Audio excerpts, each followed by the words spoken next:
the radio feed. So that way we got that underway, because Lord knows that we need to start the radio feed in order to get it to the radio stations. Yeah, it's true. Hard to believe, but that's the way technology works.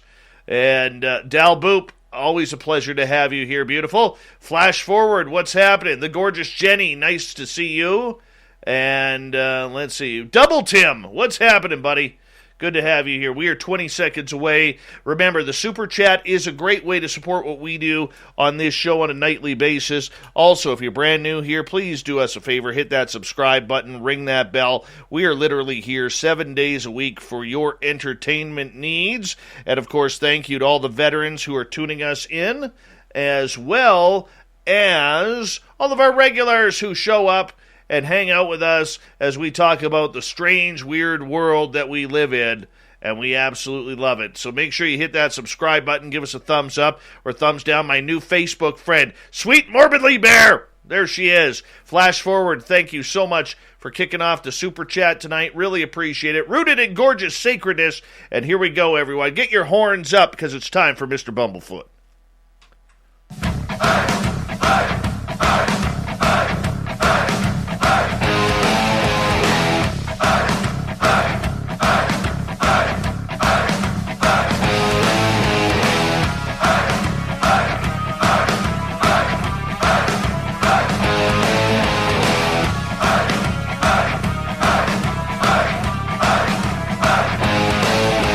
From the mountains of central British Columbia to you listening around the world, this, my friends, is Spaced Out Radio. I am your host, Dave Scott, sitting in the captain's chair of SOR headquarters. We welcome you to tonight's show at our terrestrial affiliates around North America, digitally on TalkStream Live, Revolution Radio, and KPNL. All of our archives are free. Go to youtube.com/Spaced Out Radio. Do old Davey the favor, hit that subscribe button. You can follow us on Twitter at Spaced Out Radio and on Instagram, Spaced Out Radio Show.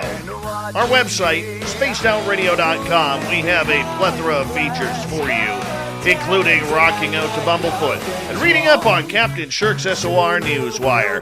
Tonight's show is brought to you by Chive Charities. Help make the world 10% happier by visiting Chive Charities today. You can find them on our website. Man, do we have a great show for you. Literally a living legend in the field of ufology. Larry Holcombe's introduction into the world of UFOs came in the late 1950s after reading two of Major Donald Keogh's books, Flying Saucers Are Real and Flying Saucers from Outer Space. A year later, after watching Keogh debate an Air Force officer on the old Armstrong Circle Theater and seeing Keogh being censored when he deviated from the prepared script the Air Force forced on the show's producers, Larry was convinced the United States Air Force was covering up knowledge of UAP. Those started a 50-plus year avocation into the study and research of the UFO phenomena. And right now, Mr. Larry Holcombe has a brand new book out, Presidents and UFOs, and we are so glad to have him here. Mr. Larry Holcombe, a legend among legends in the UFO world. We are so happy to have you here on Spaced Out Radio. How are you? I'm fine, Dave. I'm delighted to be here with you. I don't know this legend business, but I'm old enough to be a legend. Whether I am or not, I don't know. Well, when you put 60 years of your life into the study of UFOs, I think it's pretty safe to say, my friend, that you are a living legend. So I am going to be referring to you as such tonight. And just don't blush too much and don't reach through the screen and smack me across the head if you don't mind. No problem. Let's go back to that Donald Keogh. What captivated you about Donald Keogh and his books on UFOs? Well, they were true. He was speaking from his inner self, and there was no question. I knew that Keogh had come on board as a skeptic. He really didn't want to dive into the subject, but his publisher really pushed him to do it. Once he got into it, And Kehoe had a lot of contacts in the Pentagon back then, and his uh, his zest, his zeal for what he was finding out was it just drew me to him. He was very believable. That's the bottom line. Kehoe was very believable, and so I gravitated toward him, and his books got me going. I was a junior or a senior in high school when all of that started. So Kehoe was the inspiration. There's no question about it. And it's I don't know. Many people don't know this, but Kehoe, his publisher, Henry Holton Company, wrote a letter to the Air Force Public Information Office and asked them, the Air Force, through the Public Information Office, if or how they regarded Kehoe.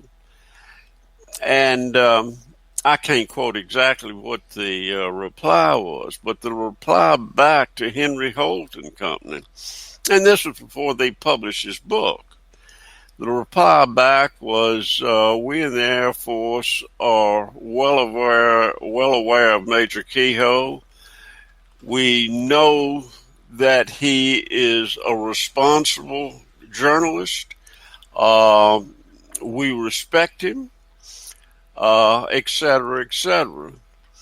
Then they went on to say, we understand that Major Kehoe believes that these flying objects are extraterrestrial in nature.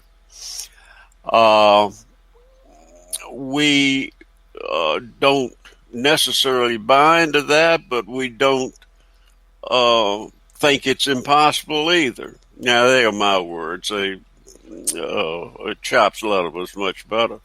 But in essence, he was saying the Air Force at that time, 1952, was looking at this subject as possible extraterrestrial. The outcome of that, and the really interesting part of it, is when Kehoe's book came out. The first book came out, and I can't remember if that was Flying Saucers from Outer Space, or there were a couple of books. I can't remember exactly the title, but this book had the letter from Al Chop, head of public information for the Air Force, the very letter that he wrote, printed in total on the back cover of the book. I don't think Al Chop knew that was going to happen, but it did, and it caused quite a stir. But I think that's a very little-known fact about the subject of UFOs. Al Chop was a pretty interesting person, and as it turned out, he shared Kehoe's views. There's an excellent movie. I can't recall.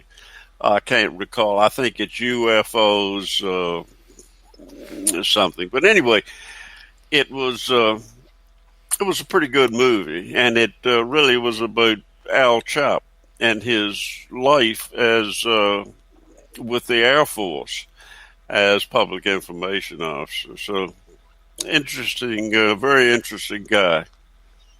Looking back on 6 decades of UFOs, how has this subject really changed for you over the years, from people seeing flying saucers to all these different shaped craft, finding out there's government cover-ups, to what we see happening today, both with the New York Times article and the way social media has really influenced the growth of this subject?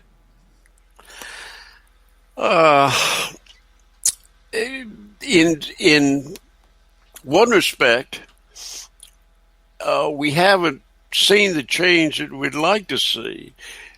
On the other side, what has come about recently is pretty groundbreaking events on this subject. Now, I was a little disappointed when the New York Times article came out. It made a big splash, really around the world, but certainly in the United States. But it, as has happened so often in the UFO issue, it went away. With all of the evidence and everything that was being said, it sort of dried up. Now, I guess I was expecting a big explosion to happen when all of this was revealed, and it didn't happen. But what has happened is there is a great deal more. Let's put it this way. After 2017, we started taking giant steps rather than baby steps in this subject. And it's still going on. It may not have progressed as fast as I thought it was going to, but it has moved ahead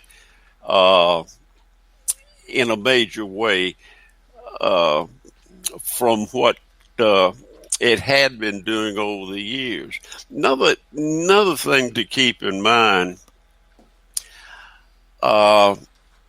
in the 70 plus years that this subject has been in the people's minds of some level, it has never been disproved. And if you think about that, that's rather remarkable, that the subject is still alive and not holding its own, but it's growing. So I don't know of any other government involved project, if you will, that hasn't been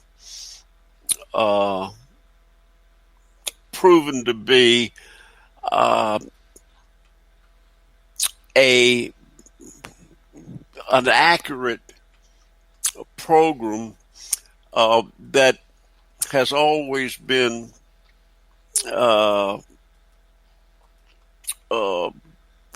openly discussed and has I'm searching for the right word, but that has been an open subject that has not been dismissed or has not been told about, such as the stealth fighter, the stealth bomber, then going back to other government projects that were at the time top secret, but they've all been revealed. Not all, not present day stuff, but the UFO issue, the UFO problem, if you will, is still alive and well. It has never been disproved. It's had its critics and it's had its debunkers, but it's still over 70 years has not been disproved, and I think that says a great deal about the subject. For you, what's the biggest mystery outside of the government coming back and saying, ladies and gentlemen, UFOs and aliens are real? What's the biggest mystery over the last 60 years that you're either disappointed that hasn't been solved yet, or that just continues to scratch your head that you can't figure it out? Well, there's a great many of them. I believe that we're dealing with a extraterrestrial presence. Now, whether the craft are occupied or are probes that are controlled from elsewhere, I don't know. But it's the fact that, well, that we, again, I'm searching for the right word, but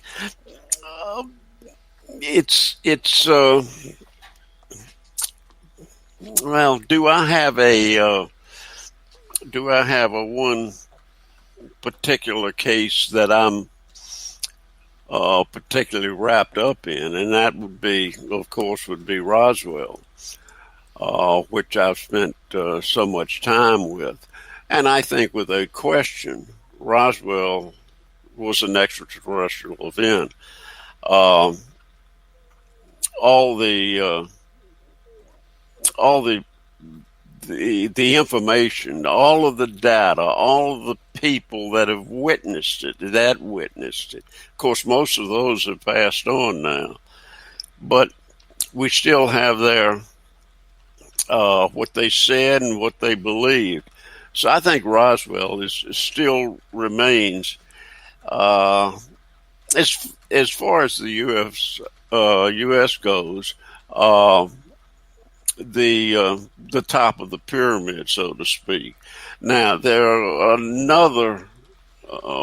several other really great sightings. The Japan Airlines sighting in Alaska is hard to explain. Let's see, the Vandenberg Air Force Base missile launch that apparently was attacked by UFOs and filmed by Robert Jacobs, I believe it was. I think is another extremely interesting case. And of course, Bob Salas's case at Minot, North Dakota, is really a case you can't dispute, unless you say that Bob wasn't had made the story up, and that's ridiculous because I know Bob and he's straight as an arrow. So those cases, I guess, are the ones that as far as the U.S. goes. And there are many others. There's the RB-47 flight back in it was the 50s or the 60s, I believe. But anyway, there are plenty of good sightings, and there are plenty of bad sightings that I'm very skeptical of. Although I believe that we are being visited by an extraterrestrial presence, I'm also a skeptic of a great deal of what people say. And it's always been amazing to me why people make up stories. about UFOs. I guess they want notoriety or whatever, but it damages genuine ufology and research. Without question, it's done a great deal of harm over the years, and they're still out there. There's still debunkers making excuses for the film that was released through the To the Stars Academy. And I don't know how the debunkers, your alarm's going off there. That isn't the UFOs flying in, is it? No, that's a Amber Alert. Anyway, I lost my train of thought, so go ahead. Well, I want to ask you, I mean, you brought up Robert Salas and the whole nuclear event. You brought up a lot of different old stories about the history of some of the most popular cases in ufology. In your opinion, what do these extraterrestrials want? What do you think their goal is here? Is it just experimentation and scientific knowledge of another inhabited planet, or do you think that that it goes way deeper than that? Well, I don't like to speculate. I'd rather have hard facts, but in this business of UFOs, there are very few hard facts, and that leads to speculation. So, if I had to pin down one thing, one belief, why we're being visited, is because they're concerned about our involvement in nuclear warfare and nuclear development. Now, you can really take this subject and go back to biblical times. There's some people that say that we were placed here. We were placed here on this planet by extraterrestrials. Now, certainly have no proof of that. There's a lot of circumstantial evidence that comes from biblical times, things that have been left, things that really can't be explained, such as Puma Punke, which fascinates me. Of course, the pyramids and a number of other things. That it's just not reasonable to say that these people back then had the ability to construct these structures and buildings and what have you. It's just, especially, I keep referring to Puma Punke because I think that's a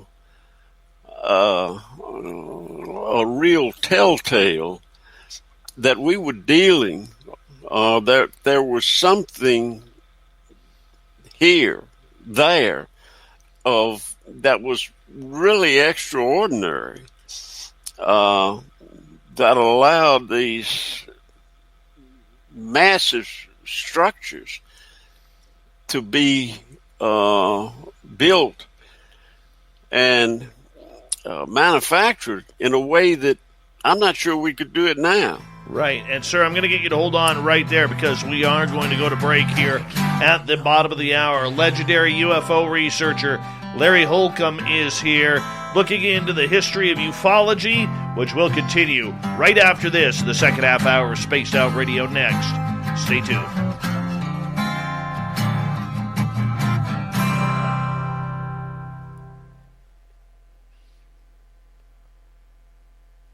And we're clear.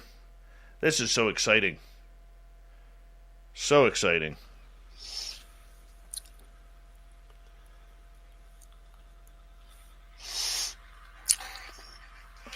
Hello, ufologist. Hi, John Poe. Hi, President. No, we can't nuke Switzerland. They're going right there. If you want to, the Dutch, maybe. Okay, I'll give you a reason for the Dutch, but not Switzerland. They make good watches and pocket knives.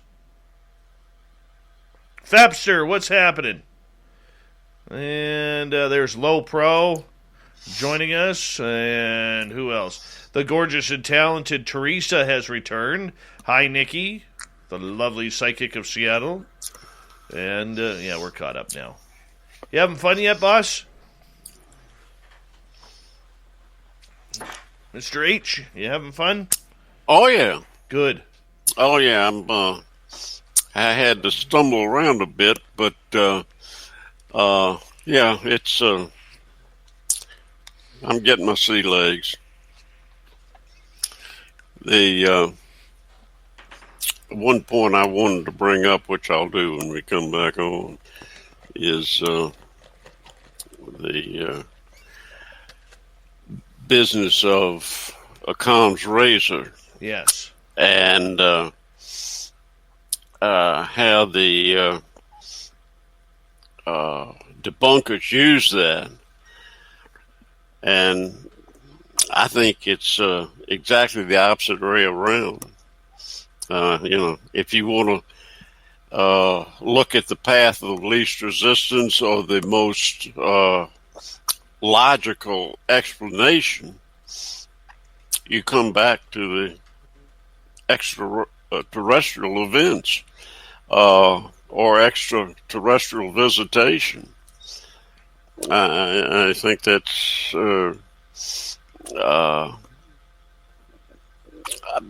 me that's clear. Now, the debunkers like to use it, but when you have all of the background that we've got, that it's coming out now, how can you say that anything but the extraterrestrial hypothesis is the most logical explanation? Have you ever seen an ET?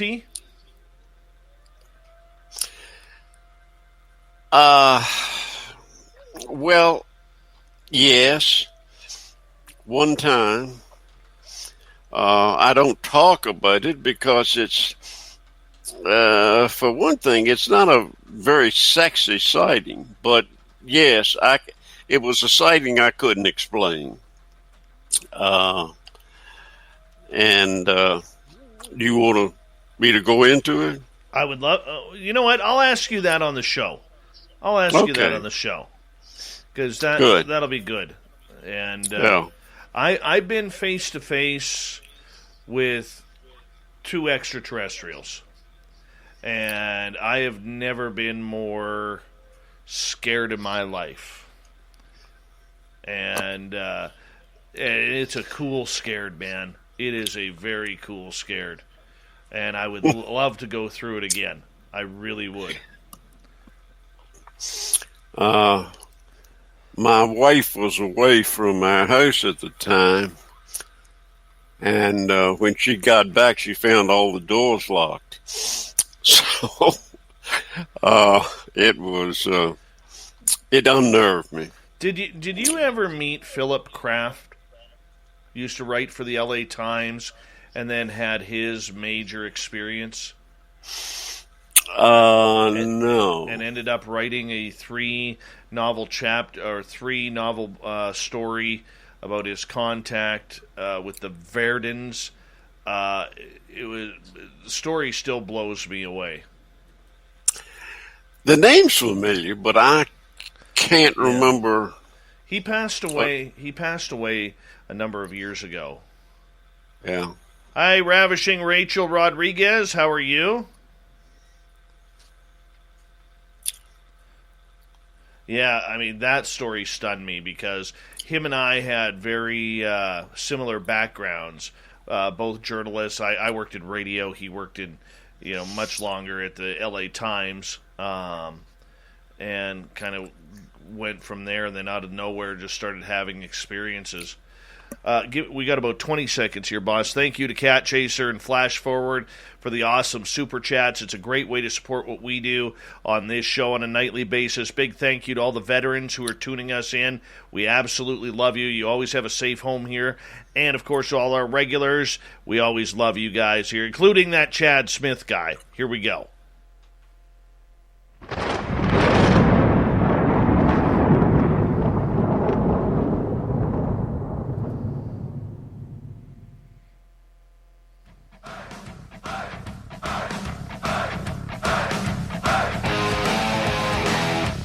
Second half hour of Spaced Out Radio is underway tonight. My name is Dave Scott. Thank you so much for taking the time to join us. We really do appreciate earning your listening ears. Want to remind you that if you missed portions of this show or others, check out our free archives by going to youtube.com/Spaced Out Radio. Do me the favor, hit that subscribe button. Our website is spacedoutradio.com, where we have a plethora of features for you, including rocking out to Bumblefoot and reading up on Captain Shirk's SOR Newswire. Follow us on Twitter at Spaced Out Radio and on Instagram, Spaced Out Radio Show. We continue on with legendary UFO researcher, writer, author Larry Holcombe. Imagine 60 years of research this gentleman has under his cowboy hat, which I'm not going to lie, Larry, you got this gorgeous picture of yourself wearing your cowboy hat, your Stetson there, and I was hoping for you to have it on tonight, and it's not there. I'm a little I probably would have, except wearing this headset. True. Very true. I get you there. I'll give you that one. I will give you that one. Now, I do like to cover the chrome dome up when I'm giving lectures, so I'll wear a hat during that. I guess it's a little on the ego side that I don't want people to see that I'm bald, but I am. So what difference does it make? I'm wearing a wig too, so. Just so that way everybody knows. I'm wearing a wig. Not really, but just to make I didn't think so. I can lend you some if you need. I can. I got lots. But let's get back to what we were talking about right before the break. You wanted to make kind of an example of Occam's razor here regarding the U.S. government, what they know, what people know, what researchers know, and there's a fine line between everything that's going on right now, probably even the thinnest that it's ever been. What do you think is happening here? Well, it's hard to tell what the government really knows, and this subject has so many roots and branches. It's going in all sorts of directions. Does the government really know? Does the government have artifacts of crashed extraterrestrial craft? There is reason to believe that they do, because Luis Elizondo said that the government did have this material on someone's show. I can't recall what it was, but he did say he was asked that question, and he replied in the positive that the government does have exotic materials. So anyway, that's what I think is. One other thing I wanted to say is we talk about a comms razor, and a lot of debunkers use that as proof or as a strong case that the UFO subject is not extraterrestrial. It's all prosaic, whatever, sightings, whatever. Now,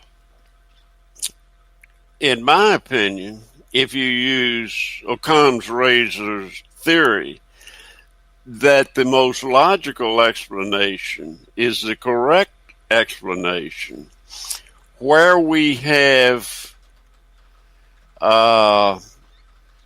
the data that we now have, legitimate data, the film strips that were released in 2017 and then verified as authentic by the Pentagon.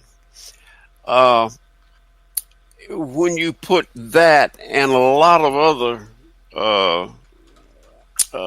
issues together,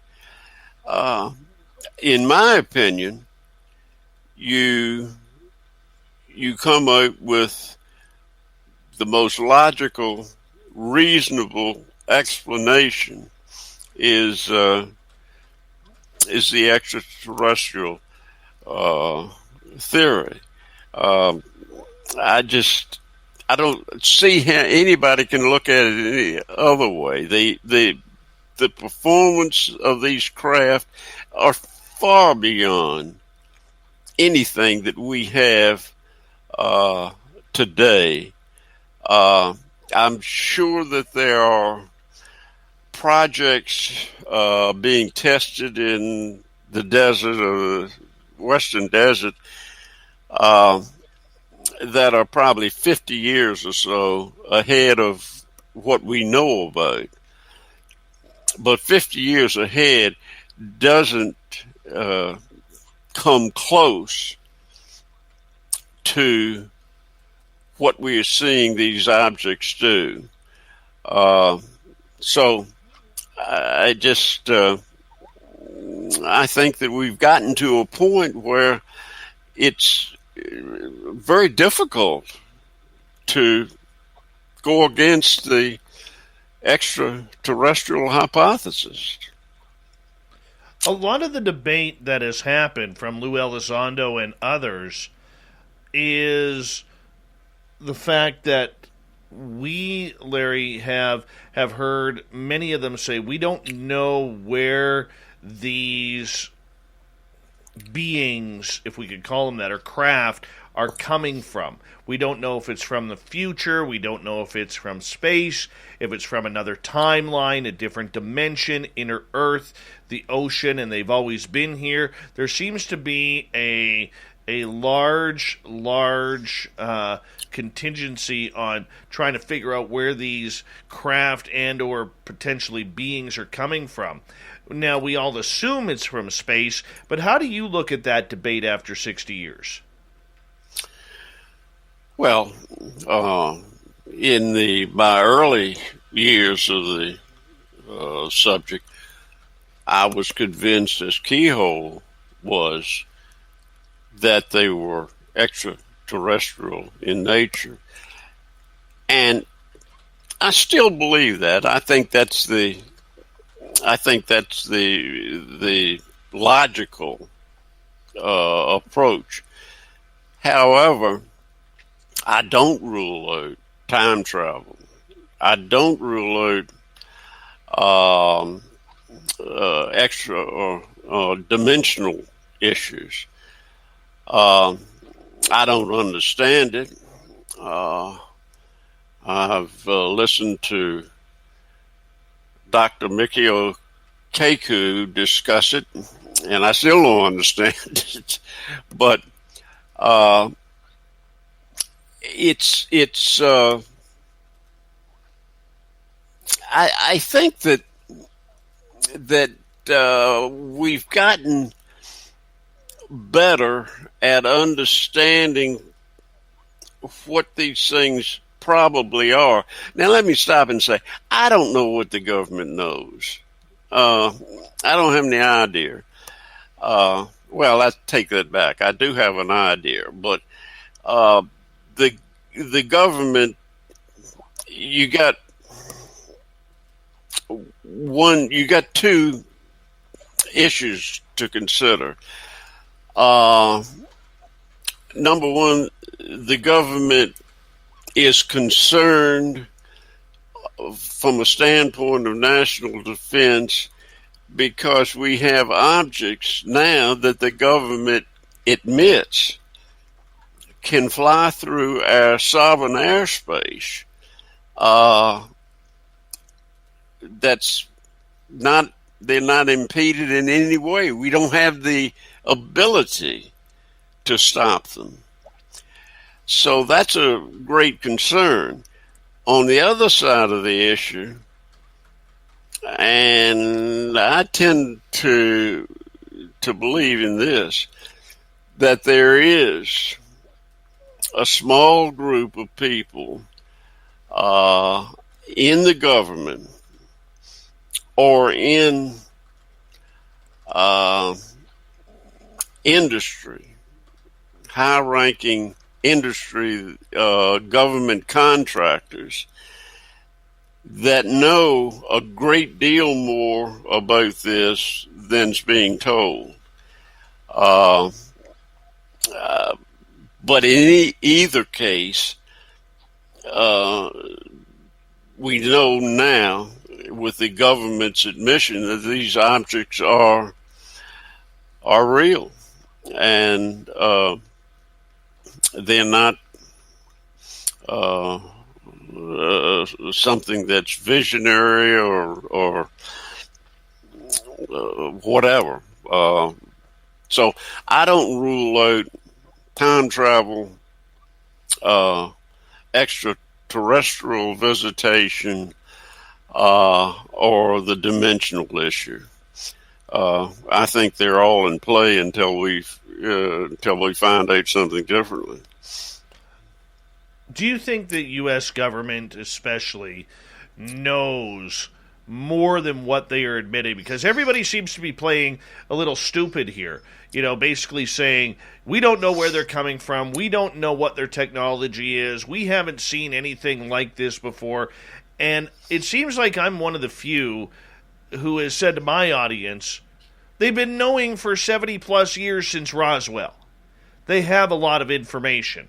They're holding it back. And if they did open up to what they did know, this would open up a Pandora's box for all humanity to find out what's been held back from us for this many decades. What is your thoughts on that?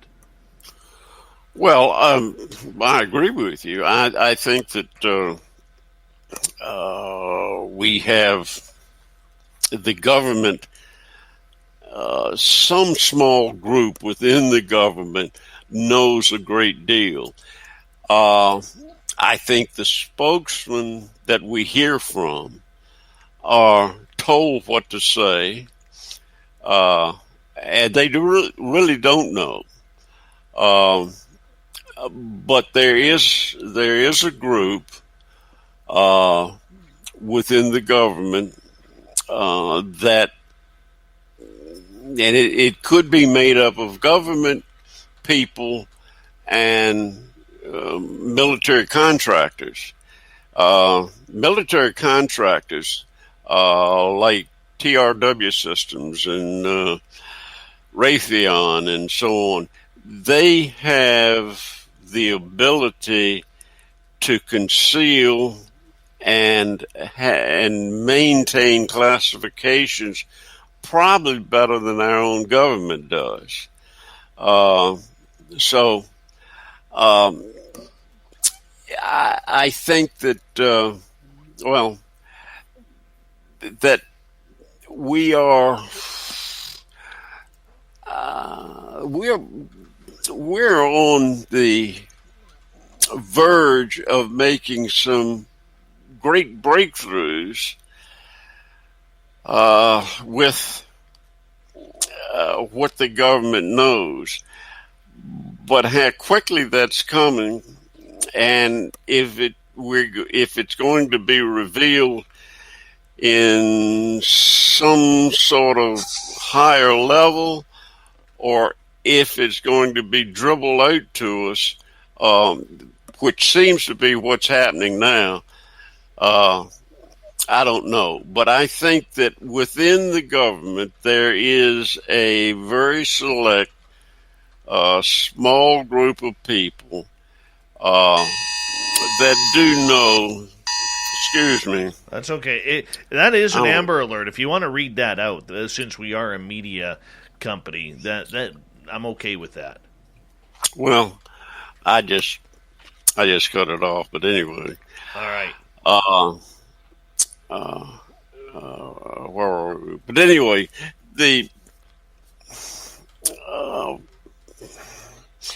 I find it difficult to believe otherwise. I think it's not within the realm of reason to believe that the government, some part of the government, deep within the government, knows a great deal about this story that they're not revealing. And it could be for any number of reasons.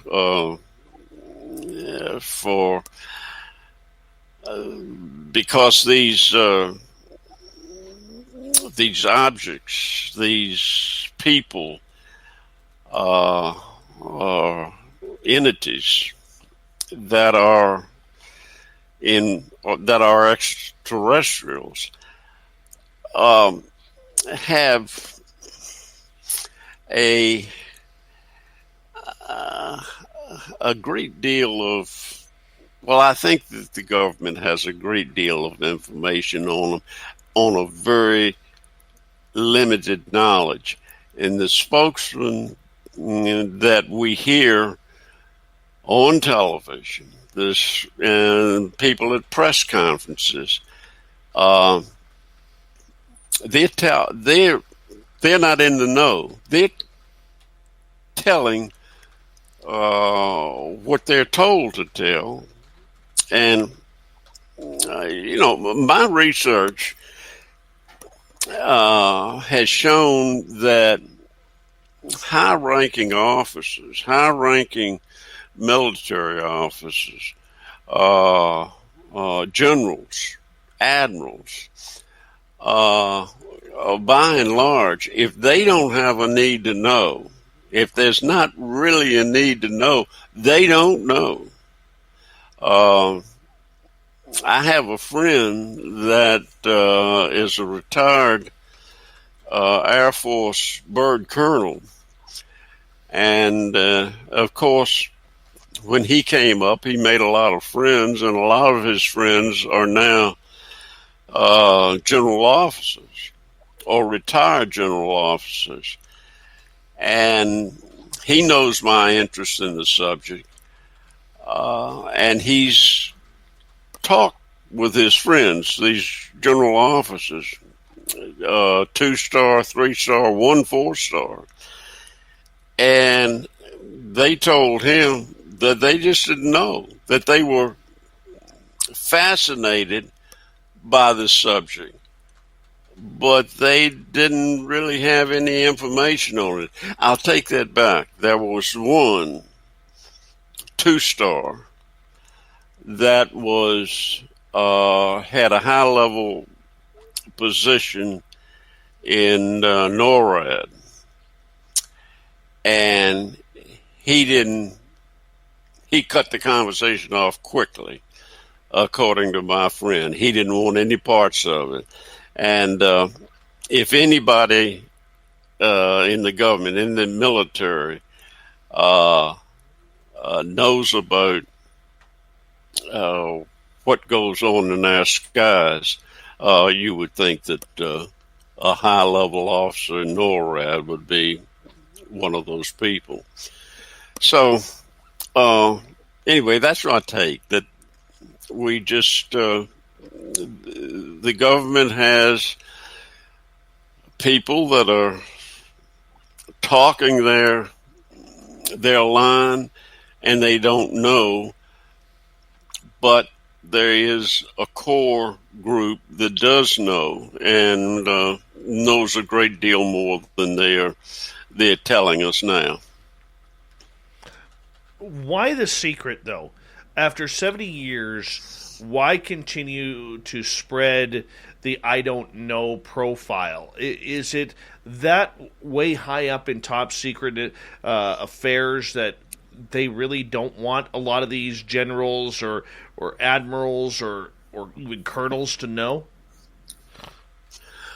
Yeah, I think that's a given. People talk, even people that hold high security clearances. They talk, and the only way this secret could have been kept is to have the highest level of security possible. I mean, many steps above top secret. Top secret code words. And the code words let some people know one thing, and another code word lets other people know something else. And you could have two people working side by side in the same building and on highly classified data, but one wouldn't know what the other one's doing. So, yeah, I think that it's has been worked out over the years since Roswell. Our government has learned really how to manage high security, and they just don't. If you don't have a need to know, you don't know. You may be a 4-star general, right, but if you don't have a need to know, you don't know. Now, I don't know how high that goes. My impression is, from my work on the presidents and UFOs, is it's very questionable whether the president is being told everything. I think, first of all, it has to do with who the president is, how much the intelligence community can trust this president. You know, he's in office for maximum 8 years. So it's certainly conceivable to think that the real background of this has been kept away from some presidents. I would think Harry Truman probably was extremely well versed in the subject, as was Eisenhower. Those two were in what I call the golden years of ufology. I'm gonna ask you one question right there, and I apologize. We only got about 30 seconds left here. Do you believe that Eisenhower took part in that Greada Treaty in California? No. How do you make treaties with extraterrestrials that may be a million years more advanced? I mean, what's a treaty worth? Treaties that we write with people here on Earth are not worth anything. So, I think this treaty business is very skeptical to me, anyway. All right, I'm going to get you to hold on right there. I'm telling you, we got a great show tonight. The legendary Larry Holcombe is our guest. 60 years in ufology.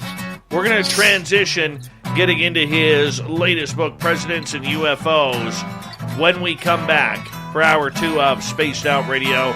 So stay tuned. We got a great hour of information packed for you. We'll be right back.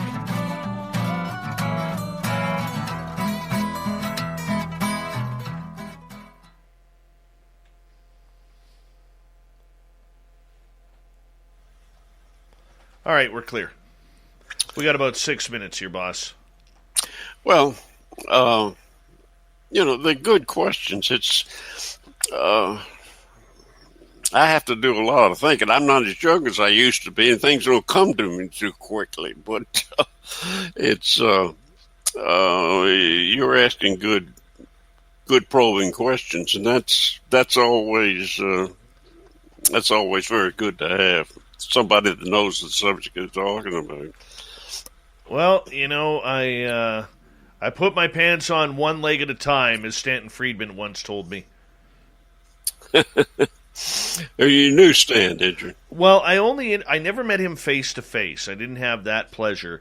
But I remember, I'll tell you my first Stanton Friedman story. The first time I ever interviewed him was around 2015 when I was just getting the show started. And, Stanton, I've never really, there's only been a couple times in my entire radio career that I ever froze. And the first one was Wayne Gretzky, when I interviewed Wayne Gretzky. And then when I got out of radio, and then a few years later started up this show, I froze with Stanton. And at that time, we were doing a recording of the show, and I finally I butchered my interview, couldn't do anything, couldn't speak, and I finally stopped it. And I said, "Sir, I hope you don't mind. I got to restart this, but I just got to get this off my chest." I said, "I can't believe you're Stanton fucking Friedman," right? and he just started killing himself laughing, and he goes, "Well, Dave, I put my pants on one leg at a time, just like everybody else." And it just kind of cut the whole tension and, excuse me, eased into the interview from there, which was really nice. But I love the man. I mean, I wish I would have met him personally, but hey, wasn't meant to be. Stan was people use this term a lot, but I think he was unique in the field. I talked to Stan a lot when we were together in Roswell. I've been invited out to Roswell to lecture and to sell my book for since 2011. So I spent a lot of time with Stan. Stan was I say unique. Probably that's the wrong word, but an overused word. But anyway, he was a great listener. He listened intently to what you were saying, but he rarely revealed a great deal of himself and how he felt about various things and people. I did get him to open up about a couple of people that he had a bad experience with, but by and large, he didn't really show his real feelings. Kathy Barton told me the same thing. I was talking to her about Stan, and she said the same thing. He, as close as she was to Stan, she said he never would really open up to me a lot of the time. So anyway, he was a brilliant guy. He was a member of Mensa, right? And So he was quite brilliant. He went to college, University of Chicago, with who am I thinking about? I lost a famous physicist.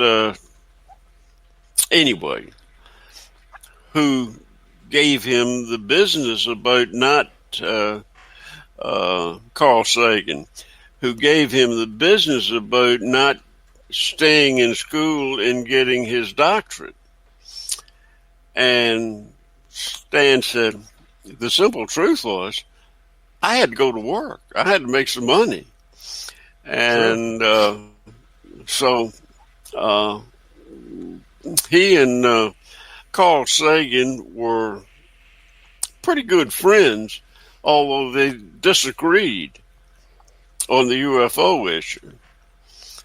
But Stan was a neat guy, and like I told you earlier, I miss him very much. So I think the entire community misses him too. I mean, imagine how much we could use his opinion right now on everything that's going on, because he sure wouldn't be afraid to call the BS out on a lot of the crap that we're seeing, that's for sure. We've only got about 30 seconds here. Big thank you to Cat Chaser and Flash Forward for amazing super chats. It's a great way to support what we do on this show on a nightly basis, so we really appreciate it. Thank you to everyone who's hit that thumbs up and subscribe button tonight.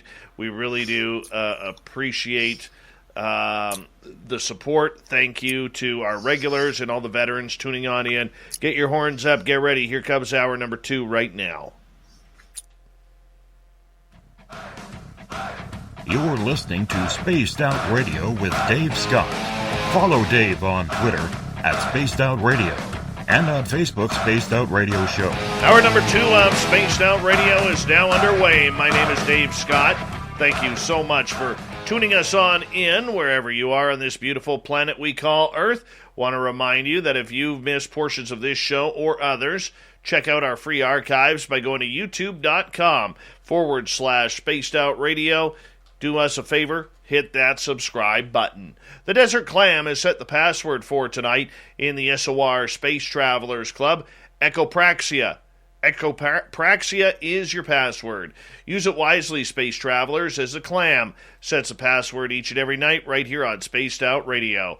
Our website is spacedoutradio.com, where we have a plethora of features for you, including rocking out to Bumblefoot and reading up on Captain Shirk's SOR Newswire. Follow us on Twitter at Spaced Out Radio and on Instagram, Spaced Out Radio Show. We continue on tonight with living UFO legend Larry Holcombe. Yes, 60-plus years in the field. He's got a brand new book out, Presidents and UFOs. It's the third book he has written on this subject, but he is considered a well-known voice in the advocacy of UFO research. Larry, welcome back to Spaced Out Radio. Good to be back. What made you write this book, to get a little political inside this topic? Very simply, what I wrote, a great deal of what I wrote in the book is known by most ufologists, researchers into the subject. But what I tried to do was explain to the public that has an interest in the subject, but not a deep knowledge of the subject, and explain how our government has handled it, has handled the subject, and how deceitful they've been, and how many lies that they've told over the years. I remember Bill Clinton was very interested in the subject. So was Hillary. And they were involved in the Rockefeller initiative. But Bill came out and made it clear that he asked, I think it was Webb Hubbell, to look into the Kennedy assassination and what he could find out about UFOs. And he made several speeches after that. At that time, when he was newly inaugurated, I really didn't think that he knew a great deal about UFOs, the subject of UFOs in the background. He wasn't told. I think that as time went on, he found out more and more. More was told to him, and he became better versed on the subject. In one of the speeches he made, I think it was in Ireland. No, I'm getting that wrong. That was a different speech. But he made a speech where he said that he had looked into and had his people look into the Roswell issue. And they came back and said nothing to it. There's really nothing to it. Then he said in that interview, I wouldn't be the first president, chief executive that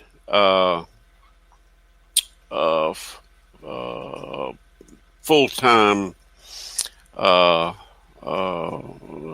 people within the government lied to the President of the United States. So, I mean, that's saying a bit. Probably he was probably perhaps covering his backside a bit in that statement. But anyway, I think it was somewhat of a telling statement that we know that government bureaucrats, high-level bureaucrats, have lied to the president. And he was simply acknowledging that fact.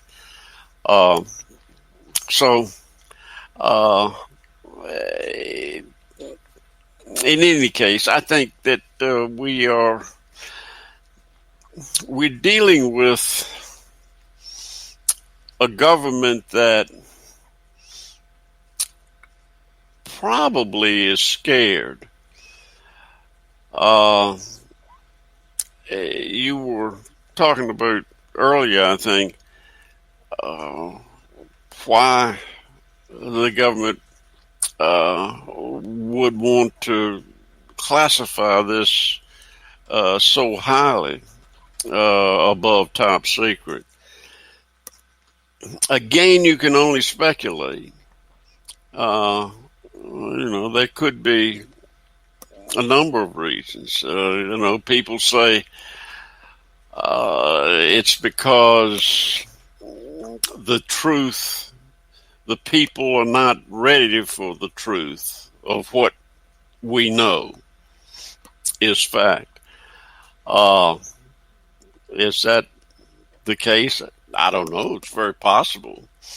I think it's probably more probable that the government really didn't want to admit until they had to that our sovereign airspace is being overflown by objects that they have no control over. That's sort of a scary thing. Then, to move a bit off of the subject,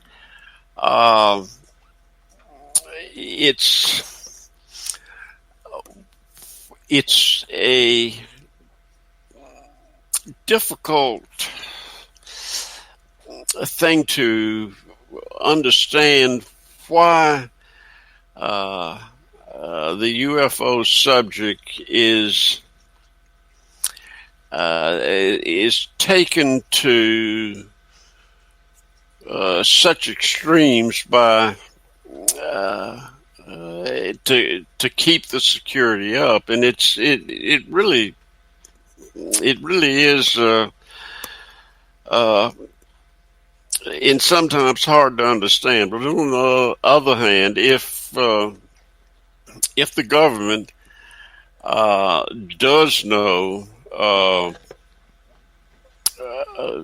what is could be really terrible, and I can't imagine what that would be, because it appears these beings have been around a long time, but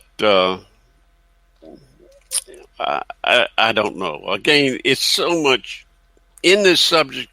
There's so much speculation that you can do without any real facts to back it up. So I'm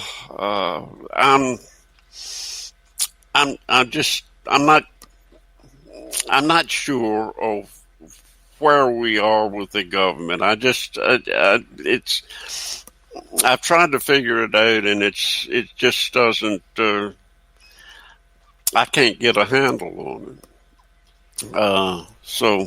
Well, what do you think that the government has from Roswell on forward? Do you think we have crash retrievals? Do you think we have bodies? Do you think, and I'll add a third question on there, do you think that the presidents are informed about the capabilities of this presence? I think it depends on the president and the circumstances surrounding it, surrounding the particular event. Take the 1952 so-called Washington merry-go-round, where the Capitol was, for lack of a better word, invaded by UFOs on a weekend night, which I forget the dates exactly, but a weekend night in July, a weekend in July, that the airspace, restricted airspace over the White House and the Capitol was overflown by these mysterious objects. Jets were scrambled, and as they approached, the objects took off. The following weekend, the same thing occurred on a Saturday night. Jets were scrambled, and in this case, they didn't leave. There's one recorded pilot conversation back and forth, saying that they're closing in on me. They're getting closer. They're getting closer. They're right on top of me.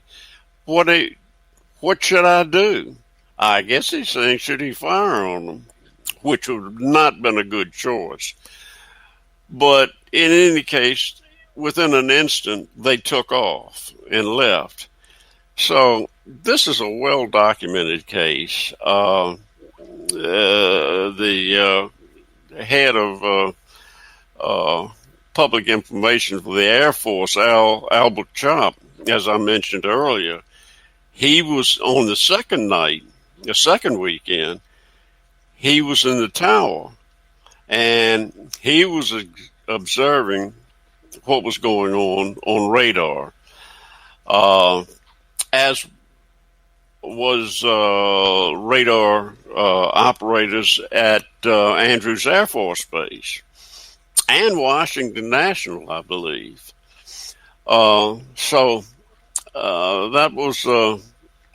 That's been a very important case. Truman asked his Air Force advisor to get all the information he could on the subject. And he did. He got this information, and Truman understood high security, high classifications, and he could be very closed-mouthed. He was on some things, but so Truman was deeply involved in it. That was passed on to Eisenhower, not by Truman, because their relationship, Eisenhower's relationship with Truman, or vice versa, had become ice cold, where Eisenhower was chief of staff under Truman in the Army, but once he became a politician, then things went downhill. And Eisenhower, the story goes that when Eisenhower was being inaugurated, the protocol was for the incoming president to go to the White House and have tea or coffee with the outgoing president. And Truman set that up. But Eisenhower wouldn't get out of the car. He wouldn't go in to have tea and crumpets or whatever with the outgoing president and his wife, Bess. So they had a very rocky relationship. Now, however, the head of the CIA at that time was General Walter Bedell Smith, and he was Eisenhower's chief of staff during the war, and so obviously they were very close. And I'm sure that Bedell Smith clued Eisenhower in on everything the CIA knew about UFOs or flying saucers. So I think Eisenhower was very well briefed on the subject of UFOs, and probably knew it as well as Truman did. But I think those two people, in the golden years of ufology, as I say, I think they were the prime movers and shakers of the president's background on UFOs. I think they all knew the full story. Then you go into Richard Nixon and how much he knew, and of course he was Eisenhower's vice president for 8 years, and how much he was involved in this also, it's hard to say. But anyway, and then you have Kennedy that came along, and Kennedy wanted to know. He wanted to release all of the information that we had on flying saucers or UFOs. And he asked the CIA to give him all of the documents that they had, because he was going to share it with the Russians, with the Soviets.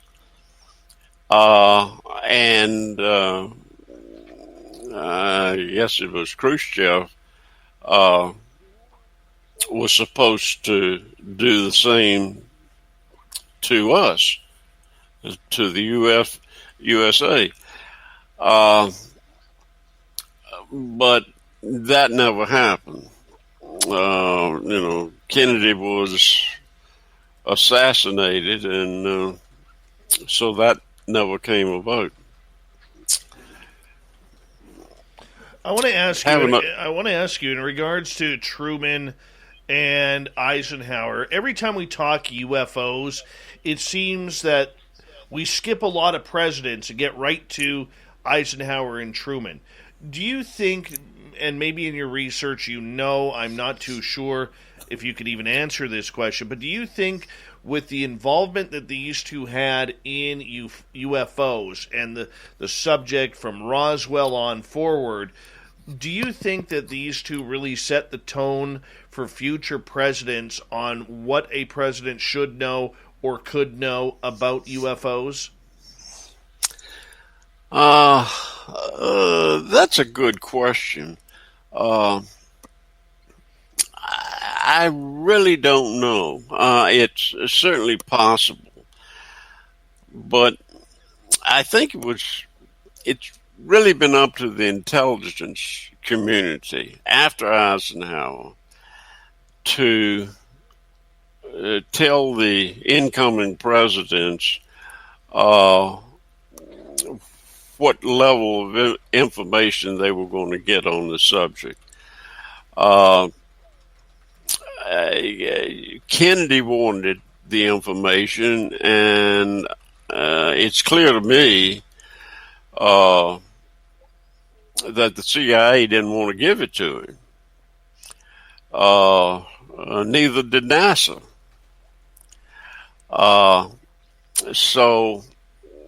But we don't know how that would have played out.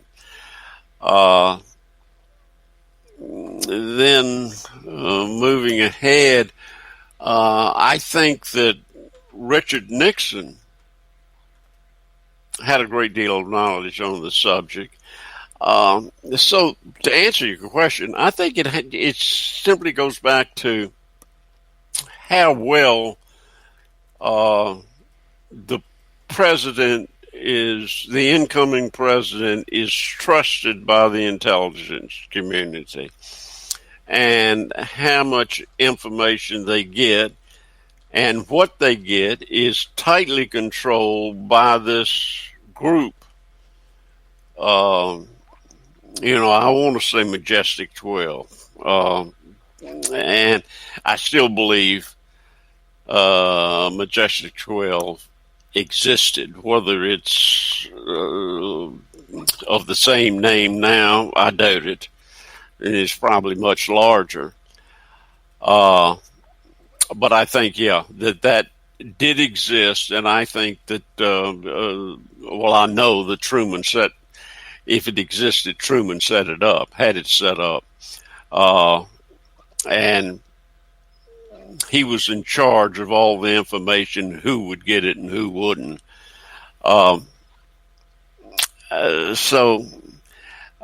Going back to Nixon, I think that Nixon knew a great deal about it.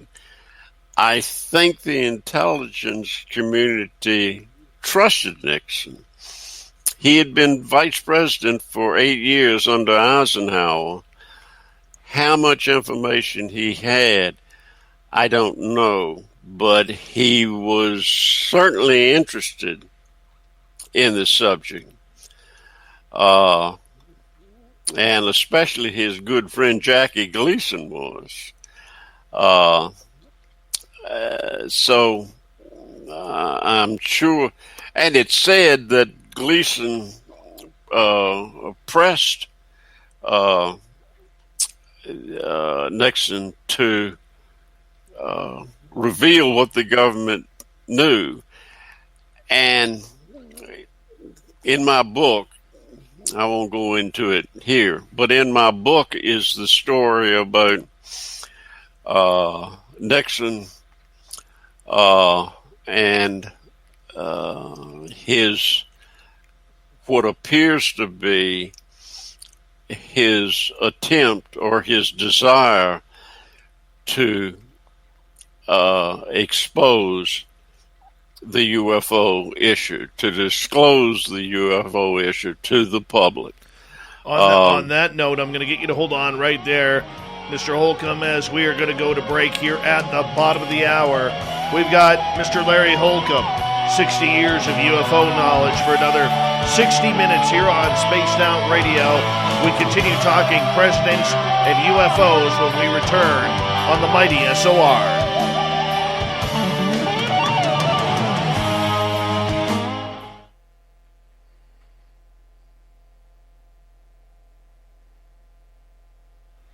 All right, we're clear. Good. Yeah,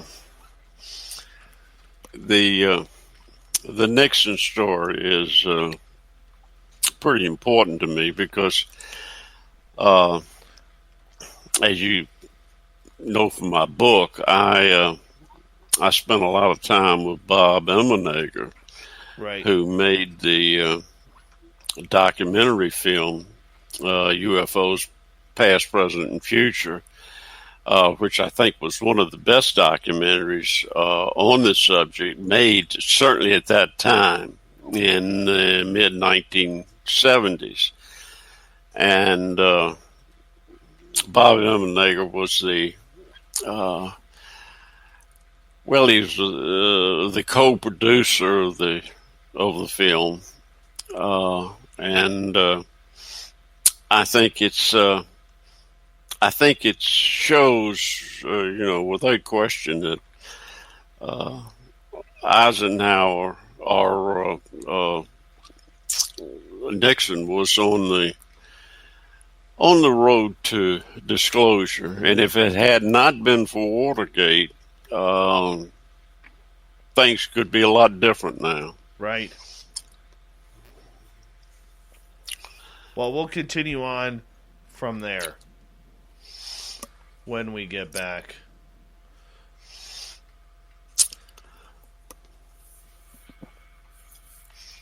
Yeah, I really I enjoyed my relationship with Bob Emenegger. I don't know if Bob is still alive. I hope so. He was a very nice man.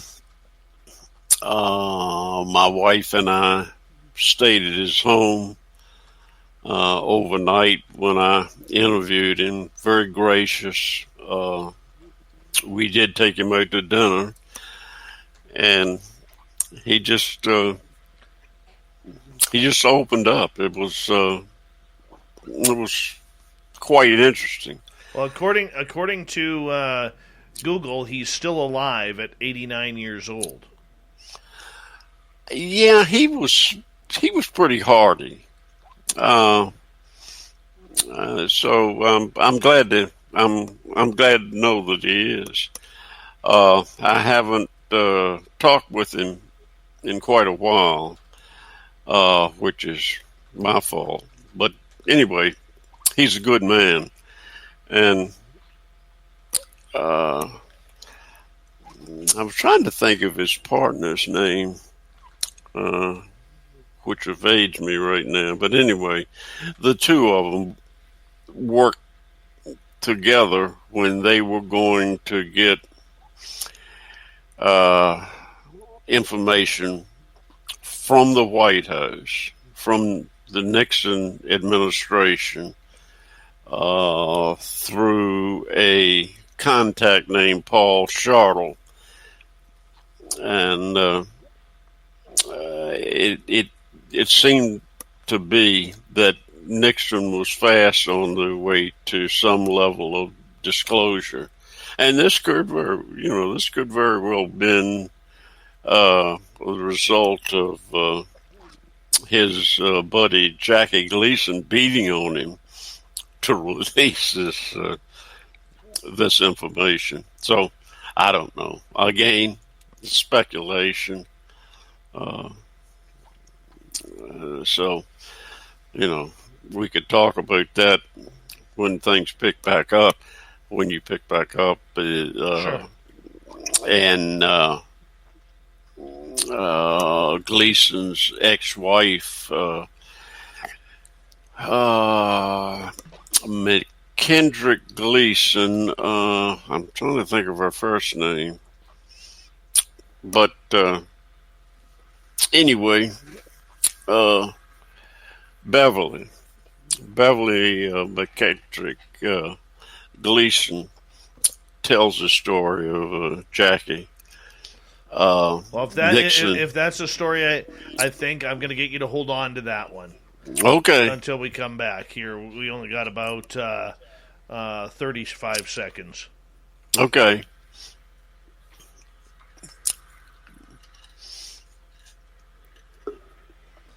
Thank you to Cat Chaser and Flash Forward for the amazing super chats. It's a great way to support this show. Thank you to everybody who's hit that thumbs up or thumbs down.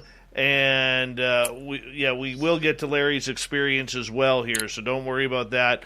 Ripsaw, thank you for joining our chat. Veterans, thank you for your time and service. We appreciate it here on this show. Here we go.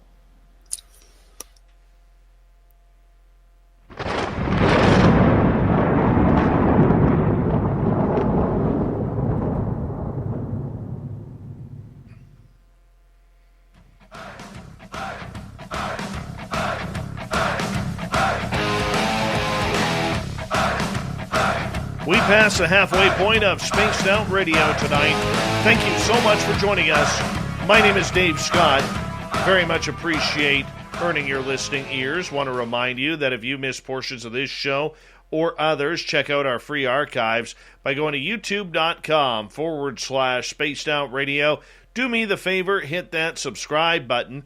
Our website is spacedoutradio.com. We have a plethora of features for you, including rocking out to Bumblefoot and reading up on Captain Shirk's SOR Newswire. Follow us on Twitter at Spaced Out Radio and on Instagram, Spaced Out Radio Show. We continue on tonight with legendary UFO researcher Larry Holcombe. Over 60 years of research going into tonight, and he's got a brand new book out, Presidents and UFOs, and he's talking about a great story here between Richard Nixon, the former president, and former comedian Jackie Gleason. Fill us in, Larry. Well, Gleason was a good friend of Nixon. They played golf together when, Nixon had a summer home or a vacation home in Key Biscayne. And, of course, Gleason lived in Miami and owned a golf course there, and Nixon played it often with Gleason. Now, Gleason was a staunch believer in the UFO phenomena. And when Gleason passed away, I think he had something like 1,600 books on UFOs and the paranormal that his wife donated to the University of Miami Library in Gleason's name. Anyway, it's not hard to believe if Gleason was so wrapped up in the UFO subject, and so was Nixon to a certain degree, that Gleason beat on Nixon so verbally, I'm sure in a nice way, but to release government information on UFOs. And his former wife, Beverly McKettrick Gleason, was, after Gleason's death, was going to, I think it was after Gleason's death, was going to write a tell-all book. And in the book, she told of Richard Nixon picking Gleason up one night, alone by himself. He evaded the Secret Service went to Gleason's home, picked him up, took him to Homestead Air Force Base, and took him into a highly classified area through all the guards. I guess if you're a guard and the President of the United States wants to see something, you don't stop him. But anyway, the story was that he took Gleason into this room that had preserved UFO occupants. The typical 4-foot high, big head, almond-shaped eyes occupants. And she said when he came home, when Nixon dropped him off at home, he was extremely upset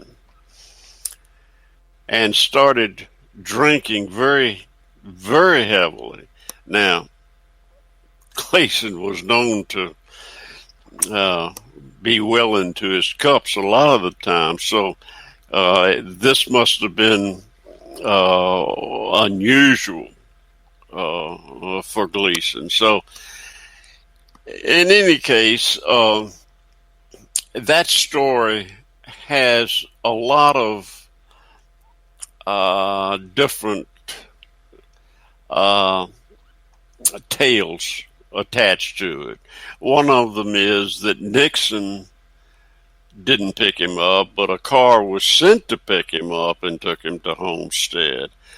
Another was that he was flown to Eglin Air Force Base. I think it was Eglin. And that's where he viewed these beings. And there's several other stories. And, you know, what's true is very difficult to say. But I think that there is a element of truth to the story. Because we know that we now know that Nixon was on the road to disclosure. And this is as per my friend Bob Emmenegger, who made the documentary UFOs Past, Present, and Future, that was brought about by the White House through a gentleman named Paul Chartrell, who was in charge of the Air Force videotape depository, which happened to be an old double ACP, which is Air Defense Control Blockhouse, which was decommissioned around the country, and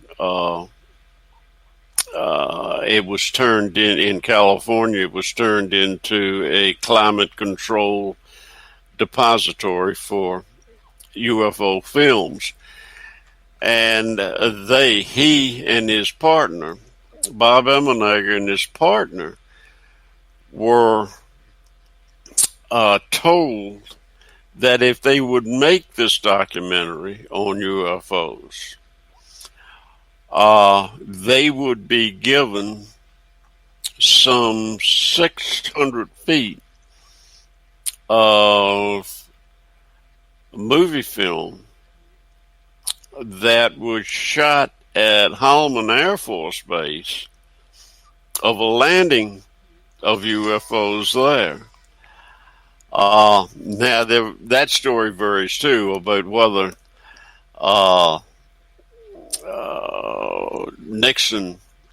Eisenhower was president at that time, whether he went out and got walked into this spacecraft, which I highly doubt. I don't think the President of the United States was going to walk across the tarmac and get into this UFO.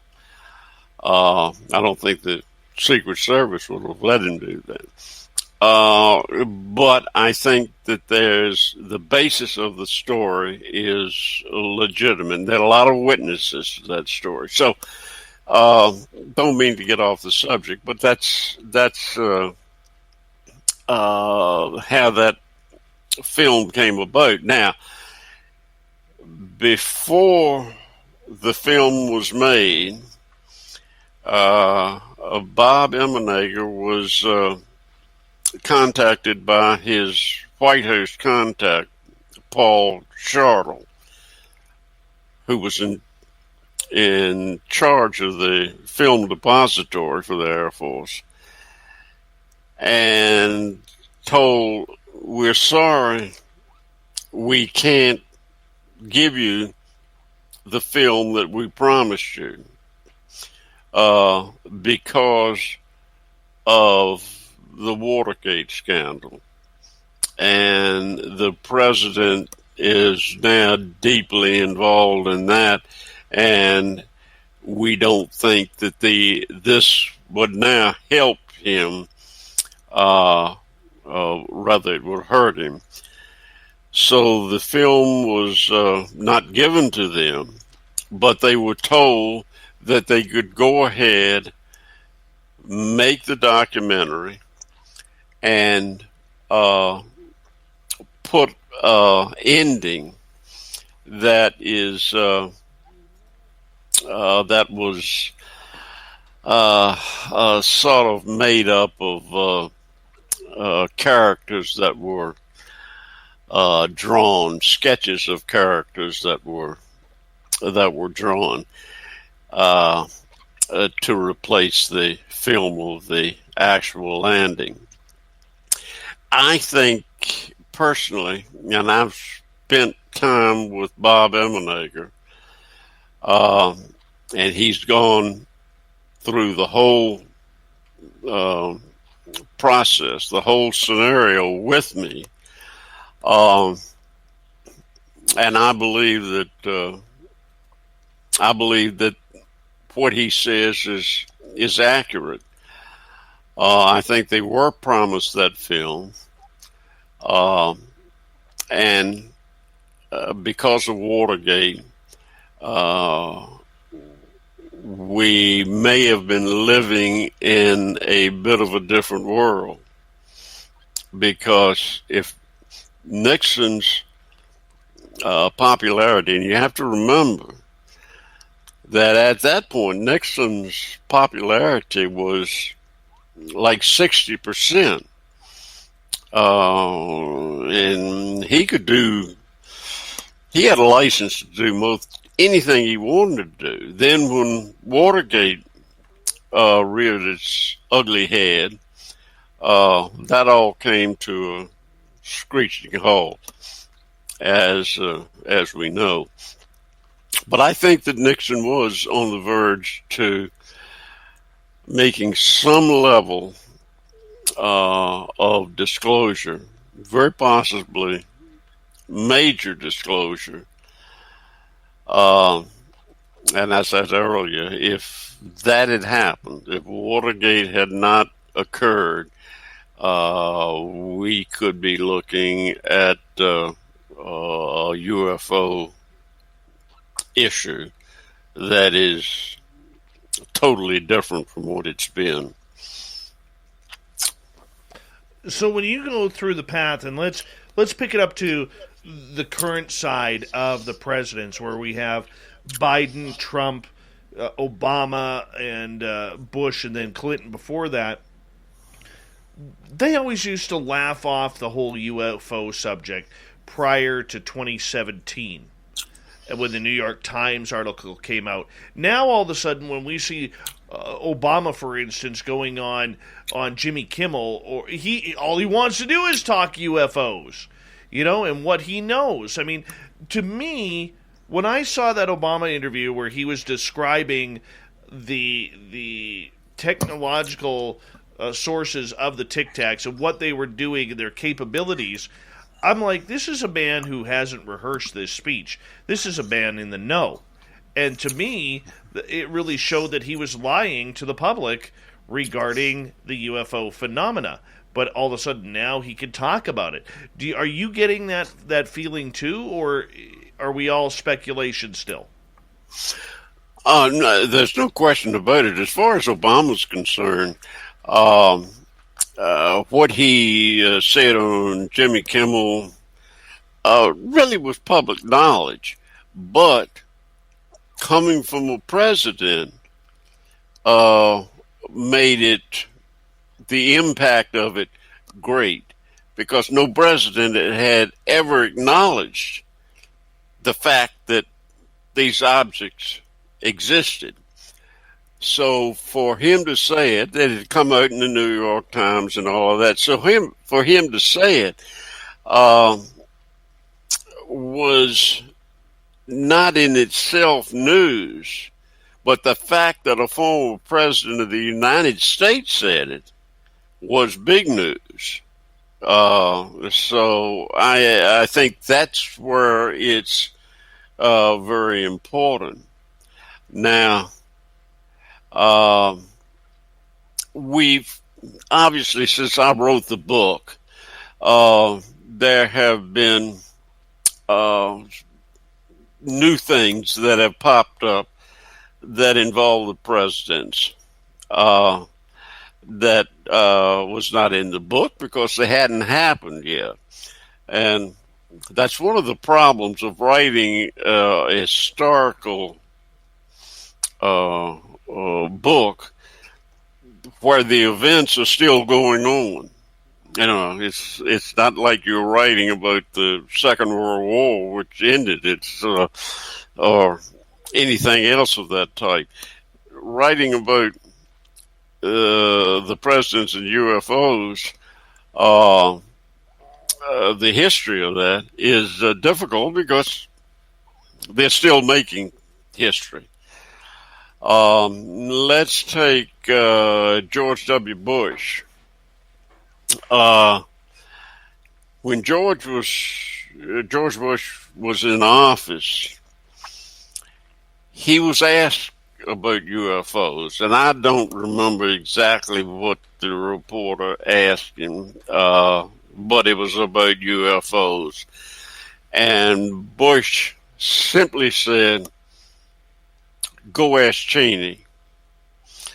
Well, that was a blow-off, but on the other hand, Bush was certainly occupied with the aftermath of 9/11 and what was going on in the war that he committed American troops to and what have you. So that's not too hard to understand. After he was out of office and he was on Jimmy Kimmel's program, Jimmy, of course, asked him about UFOs, and I think it was something along the lines of, when you were president, did you receive files and briefings on UFOs?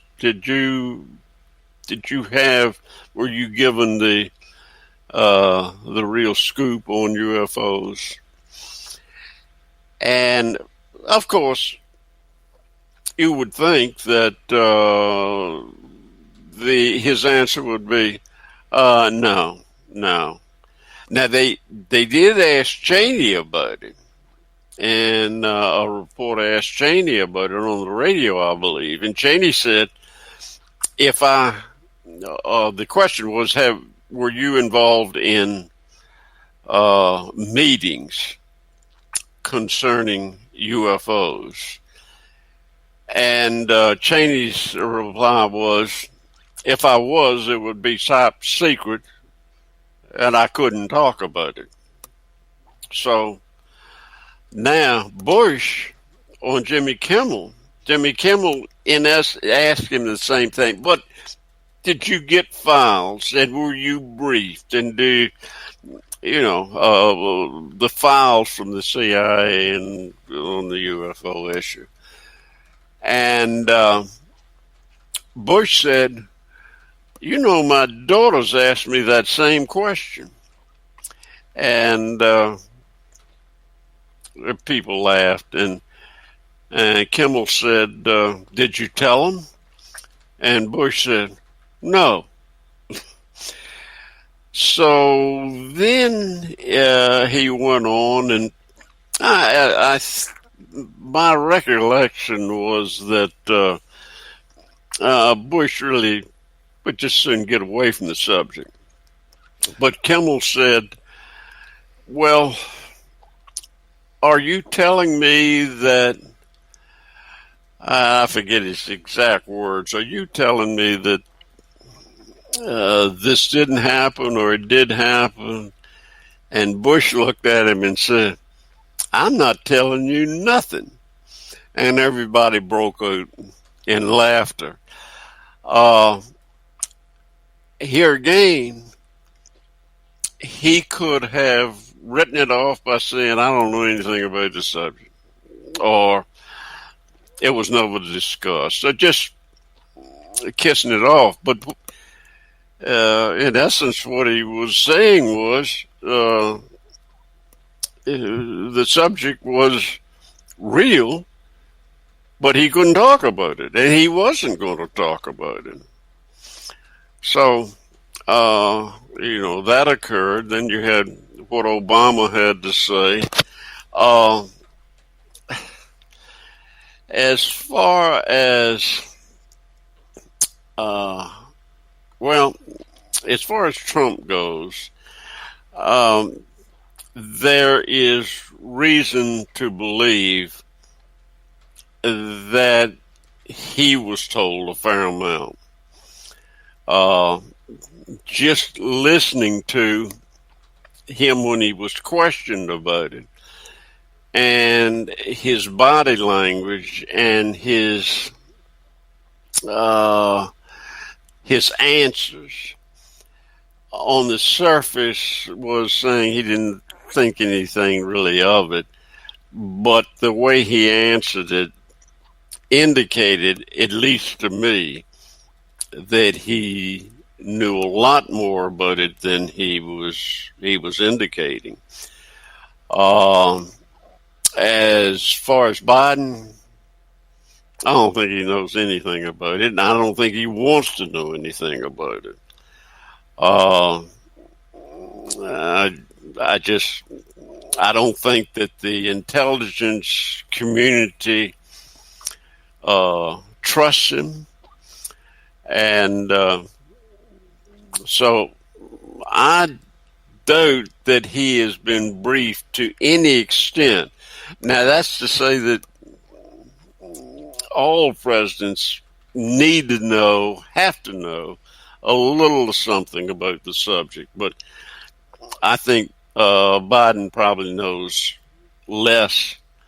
The current administration knows less about the UFO subject than any previous president. Do the presidents get a choice on whether or not they want to know on certain subjects like this?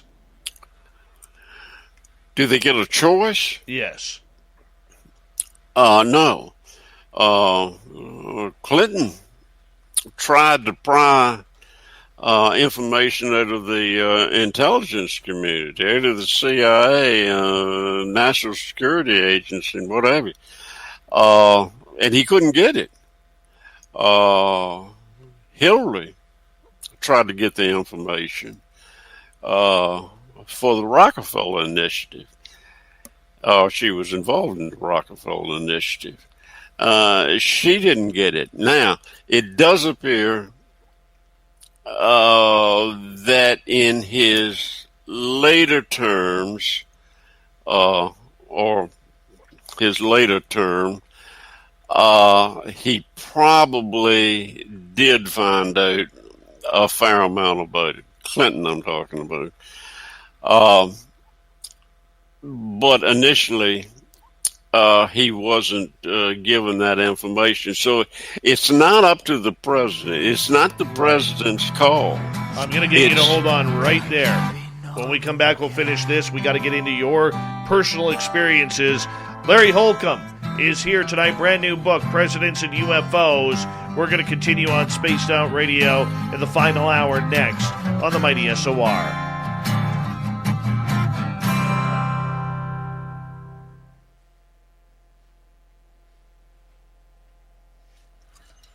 All right, boss, we're clear.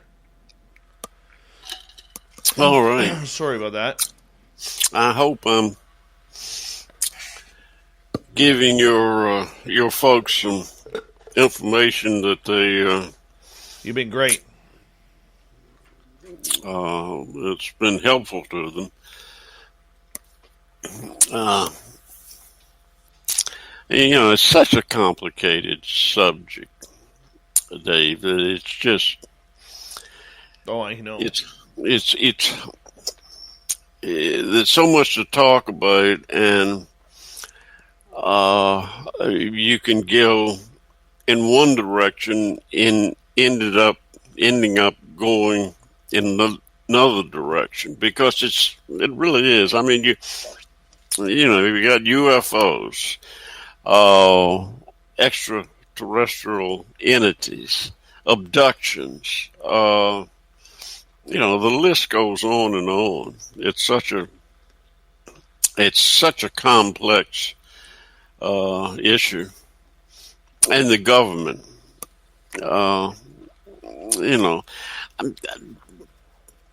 Don't get me wrong. I am a great fan of our military, of the Air Force, the Navy, all of our military. But I think the Air Force was absolutely incompetent. The way that the UFO issue was handled after Roswell into the 50s and the 60s and 70s, I guess. I mean, they told such bald-faced lies that it's, how can you trust anything that anybody says when you know they're lying? And the Air Force certainly did lie.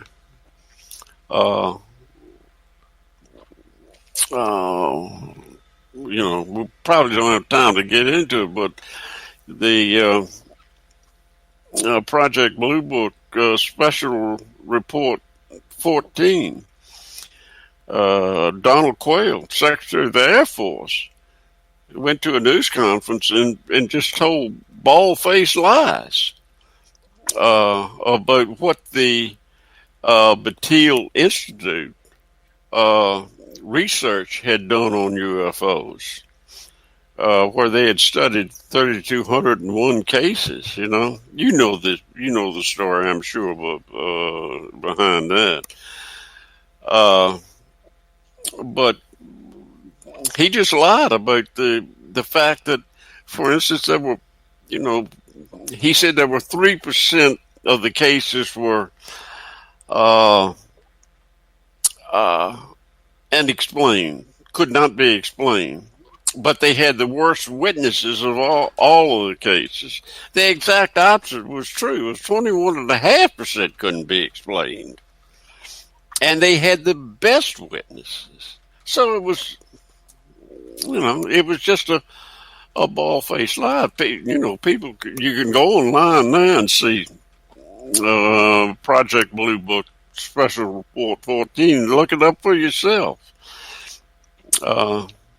So this is a history of that, what the Air Force has done. And that's one of the reasons I wanted to write my book, to show the people. Don't blame you. Yeah, well, to show the people the real background behind the UFO issue and how the government and the military has handled it. I keep talking about the Air Force, but the Navy is probably more involved in the issue than the Air Force has been, although they really keep quiet about it. But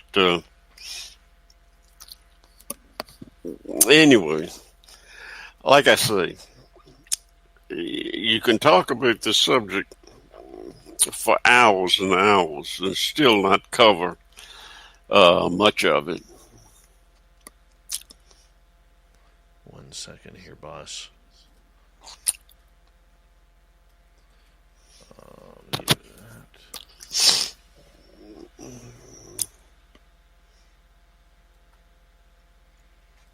we go. Play this game.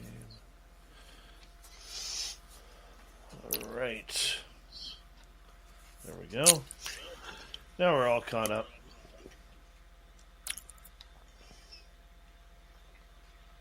Mm-hmm.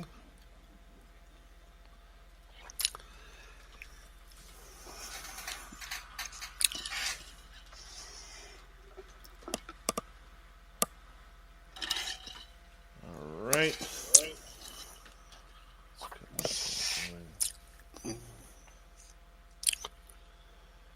Once we get through the next break, boss, what I will get you to do is just sit through the break. I will get back to you as quickly as I can to say a proper good night to you, and we'll kind of go from there. And we're going to come back here in just a few seconds. And thank you to Cat Chaser and Flash Forward for the awesome super chats tonight. It's a great way to support what we do on the show. Here we go with hour 3, everyone.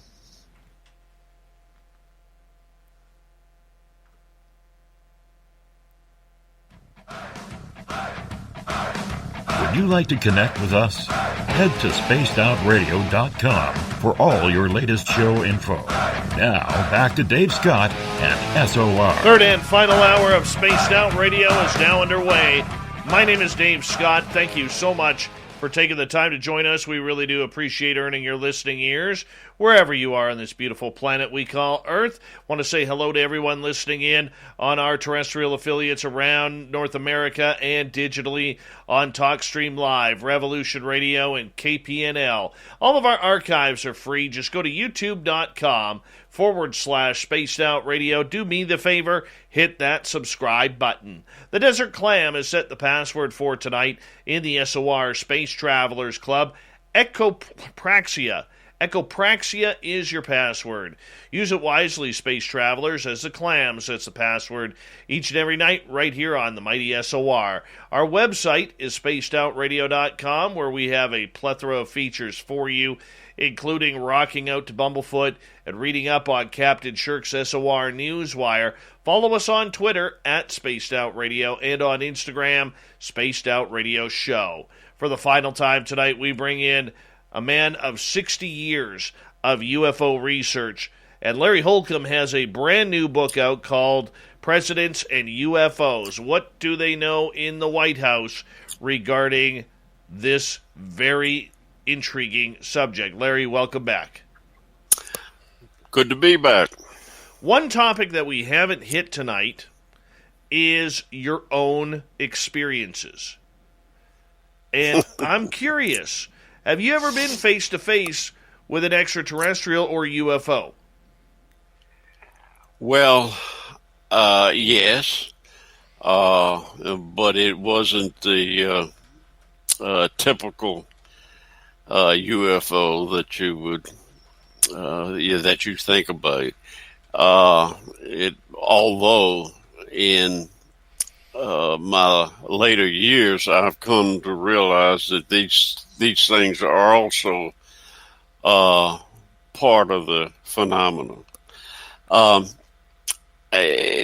To set you up, I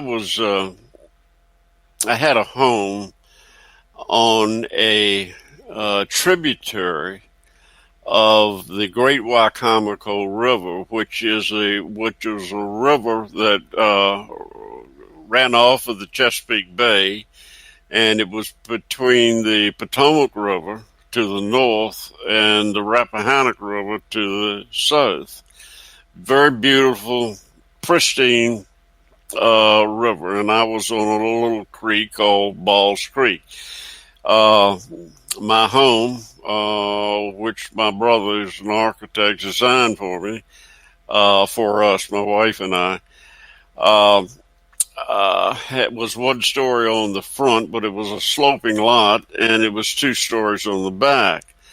And on the back, a lower level, I had my office, which had a large picture window with 2 casement windows, one on either side. So my desk was under the window, and I could look out onto the creek, Balls Creek.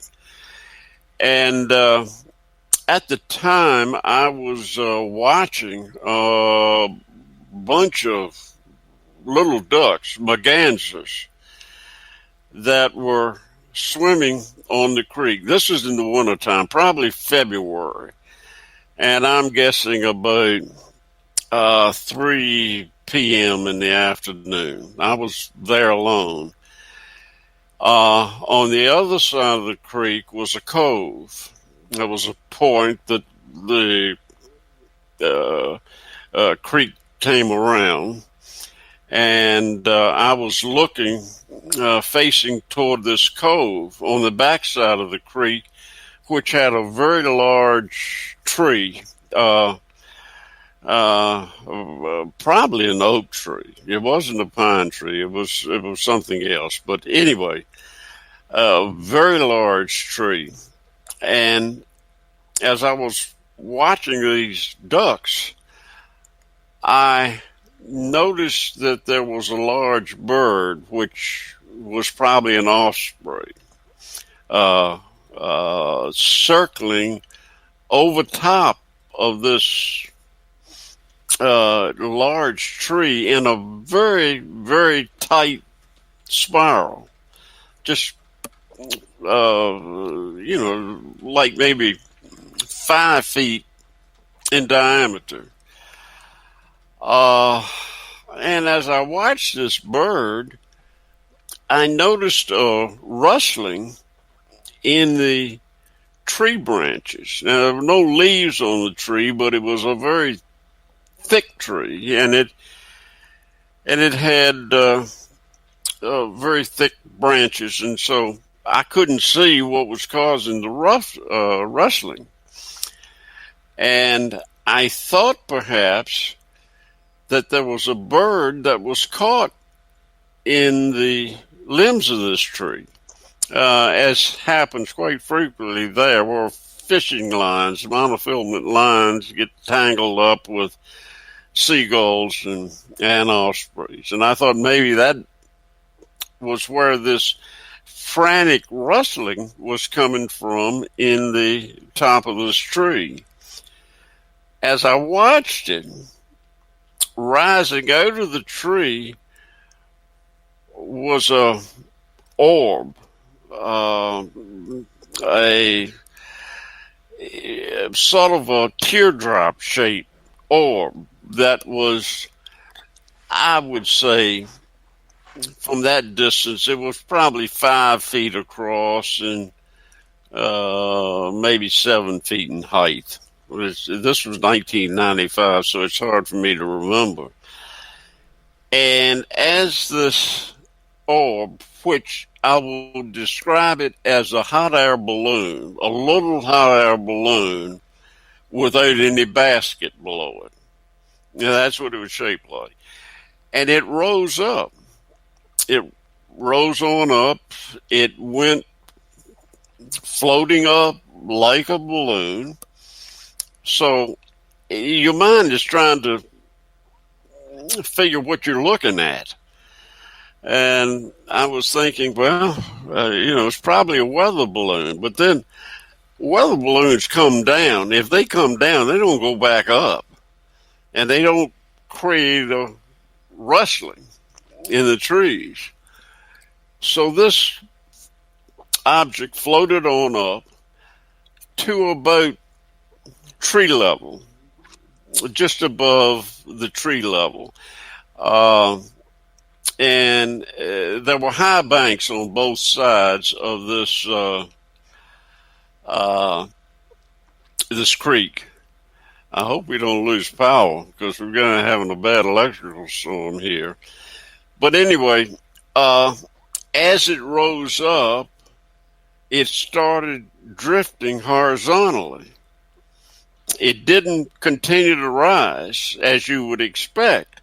If the wind currents got it and pushed it this way, it rose up to a certain level and stopped and started moving laterally, which I thought was very unusual. And I was still thinking, well, maybe this is something from the Patuxent River Naval Air Station, which is the Navy's Flight Test Center, which is only about 25 miles as a crow flies from where we were. As I watched it, I could tell that it was moving, rotating on a vertical axis, slowly rotating. And as I watched it, all of a sudden, a beam of brilliant light, as bright as the sun, maybe brighter, came off of the object. It appeared to be hitting me square in the face, but it was only for a second or so. Then it went out. I'll continue to watch it. It was continuing to rotate. Again, a second beam of light, very brilliant, intense light, came off of it. And that happened a third time. When that happened, I left my desk downstairs, ran upstairs very quickly to get binoculars, which was on my wet bar in the great room. Went out on the deck to look at it through binoculars, but it was gone. Now, that is not the greatest UFO story in the world, I know. And that's why I really have been hesitant to talk about it. But I can't explain it. Whatever it was a UFO. Now, whether it was military, I don't know. We have, where we were located then, there were military installations all around us. Norfolk, you had Naval Air Station, Norfolk, then Patuxent River, as I mentioned. Anyway, there's numbers of military installations in Tidewater, Virginia. So I don't know what it was, but that's what I saw, and I will have to say that it was has been embossed in my memory. It's something I'll never forget. So that's not a very sexy story on UFOs, but it is my only observation of what I would consider to be a UFO, because I couldn't identify it. I want to ask you, in regards to these subjects of UFOs, how much do you think in the sky we are seeing human craft, or we are seeing some sort of alien craft, like the TR-3Bs or the black triangles, said to be the same thing? Dave, if the craft that are being viewed and that we have tape of now. And our government says they have no idea what they are. And if that's the truth, and they are something of a terrestrial nature, we as a country are in deep doo-doo. Because if we have an adversary, Russia, China, that has moved so far ahead of us, we're in trouble. That's why I don't think that it's anything that's manufactured on terrestrial Earth. Mm-hmm. Do you think there are aliens walking among us? A lot of people do. I don't know. It's certainly possible. I mean, we're dealing with a subject that probably we can't even imagine what we're dealing with. So, do we have aliens in the population? Again, I doubt it, but I don't rule it out. You know, you can't rule anything out in this subject, really. You can be skeptical, as I think I said earlier. I'm a skeptic of many things that are claimed in ufology that I just don't think are reasonable or is factual. But I don't know. It's possible. I would come down on the side without knowing anything that it probably isn't. But I don't know. It could very well be. When we find out the facts, if we ever do, we'll know. But I can't. I can't say. Yeah, it's definitely one of those questions that I think is a lot of on people's minds right now, considering we don't know where these craft are coming from. We don't know if, these beings are on board. Is it imagination? I think the government has done a fair job over the last little bit here in really, really pushing the notion of segregating aliens from UFOs with this new UAP term that we've learned of over the last few years. What do you think about that separation? Separation, if I understand your question, I can rephrase if you want. Yeah, do that. I'm not quite That's sure. Okay. That's okay. We got about 6 minutes left. What I've seen is since 2017, we're not really allowed to talk UFOs and aliens in the same conversation. It's a separate conversation because UFOs or UAP is unidentified aerial phenomena. It has nothing to do with an extraterrestrial type presence. That's correct. The question is,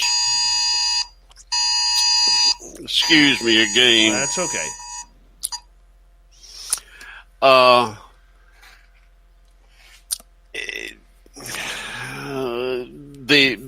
The question is,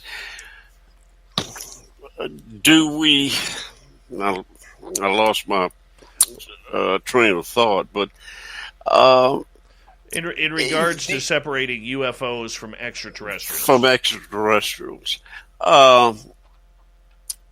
it's it's hard to say. Are these craft occupied? I've come to the belief now that they probably aren't. They are probably probes of some fashion that highly advanced race of or races. That's something else that we haven't talked about. But in this subject, we're not more than likely dealing with one entity. We may be dealing with a major entity and a group of others at various levels of advancement. We may have some visitors that are 500 years more advanced. We may have some that are, 10,000 years more advanced.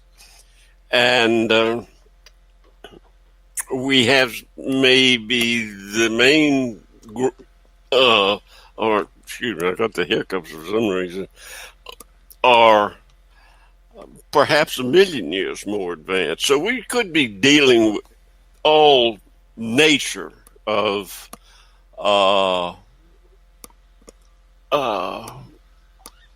entities at various levels of development. And that I believe sincerely. How do we deal with this going forward? As the public becomes more advanced in this subject, the mainstream media has taken this subject from being a Saturday or Sunday night final story to top story on a weeknight. We see mainstream media doing a lot to cover this now, and the public is becoming a lot more interested in this. How do we continue to develop the idea of what is real and what is fake in the information we are getting? Because one of the things that I have noticed over this time is there really seems to be a narrative that is being pushed through here regarding the subject. And a lot of people today are falling for that narrative. So I'm curious your thoughts with about 2 minutes to go.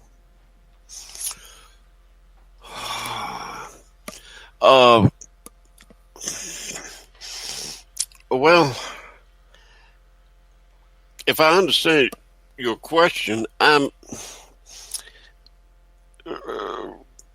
where we stand, what the population believes,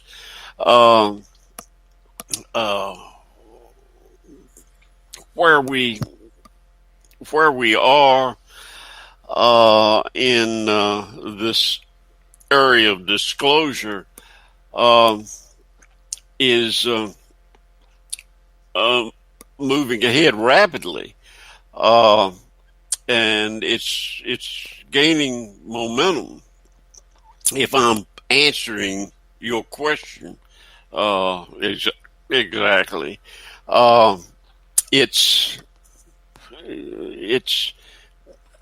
we're seeing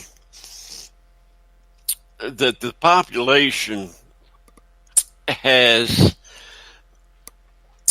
taken the fact that we have extraterrestrial craft as being very believable. And they do not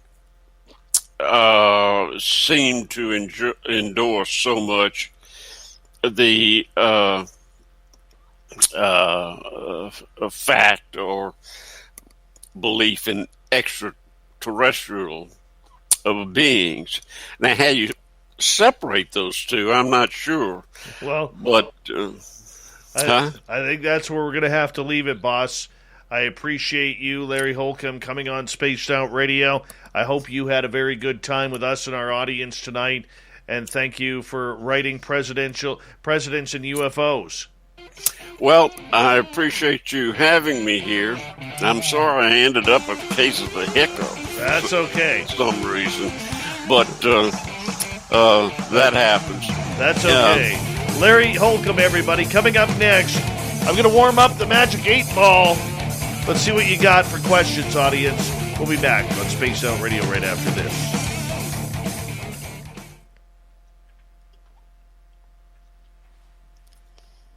Great show, boss.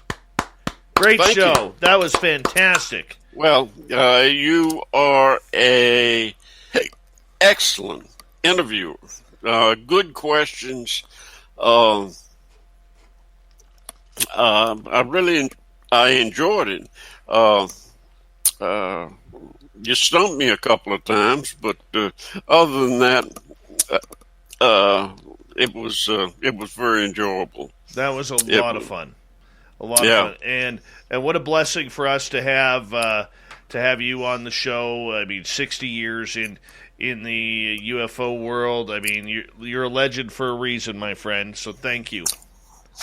Well, thank you. I did thoroughly enjoy it. So I hope I gave your viewers and listeners something. You really did. Thank you, boss. I'm going to let you go get some sleep because I know it's 1:30 in the morning where you are. So really appreciate you, okay? And you take care. Thank you, Dave. Thank you, and thank all your listeners. Appreciate you. Take care. Right. Bye now. Bye-bye. How fantastic was that, everyone? How fantastic was that? Randy Lloyd, welcome to our chat room. How are you? And we'll put you up there, right there. All right. Magic 8. Oh, there's the man with the greatest name in YouTube land. Dry Toast. Dry Toast. Warming up the 8 Ball. Who's going to be first out of the gate tonight? Questions in 3 minutes. 3.5 minutes. Thank you, Nicola.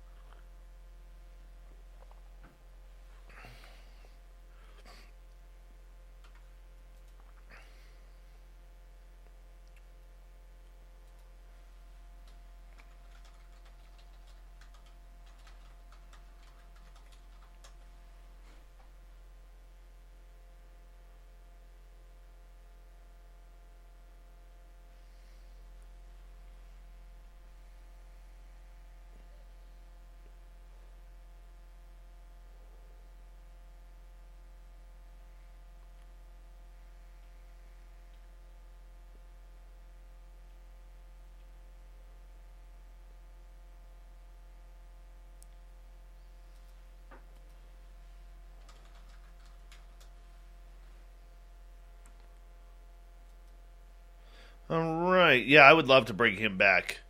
Love to bring Larry back. Jason Pearl, welcome to our chat room.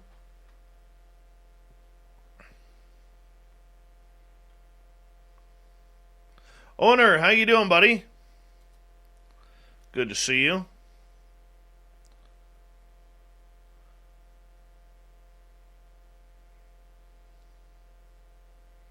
No, I just switched him up. That's not a new one.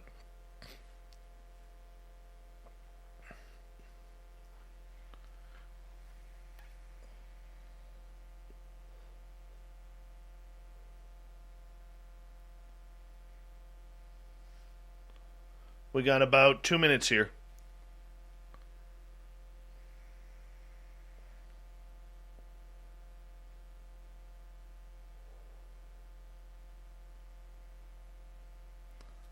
That's a good answer, Jazz. Your teacher will score you an A+ if you answer all the questions, Chad Smith.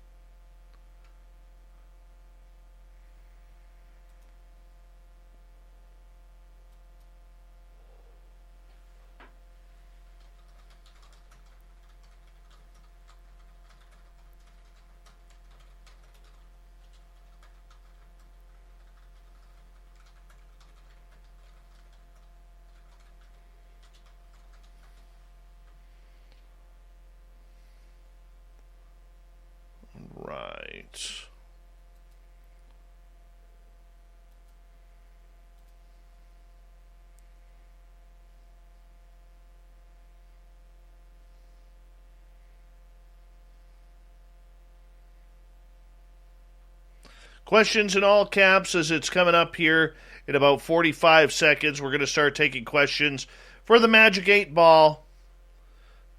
So make sure you get it ready, guys. It's all on you. I'm warming up here.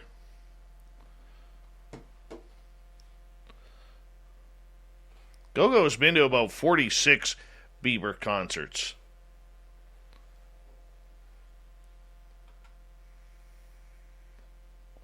Guillermo, how you doing, buddy? Thanks for subbing, Jason. Really appreciate it. Thank you to Flash Forward and Cat Chaser for the super chats tonight. It's a wonderful way to support what we do on this show on a nightly basis. And, yeah, we're going to get going right now.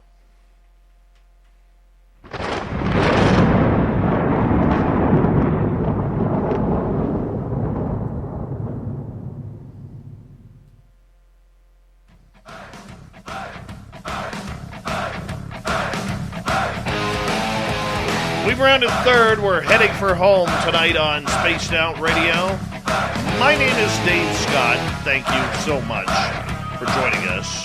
Really do appreciate it. Want to remind you that if you missed most of this show or others, check out our free archives by going to youtube.com/Spaced Out Radio. Do me the favor, hit that subscribe button. Our website is spacedoutradio.com, where we have a plethora of features for you, including rocking out to Bumblefoot and reading up on Captain Shirk's SOR Newswire. Follow us on Twitter at Spaced Out Radio and on Instagram, Spaced Out Radio Show. It's this time of the week, once again, where we bring in the Magic 8 Ball and get a little psychic with you all.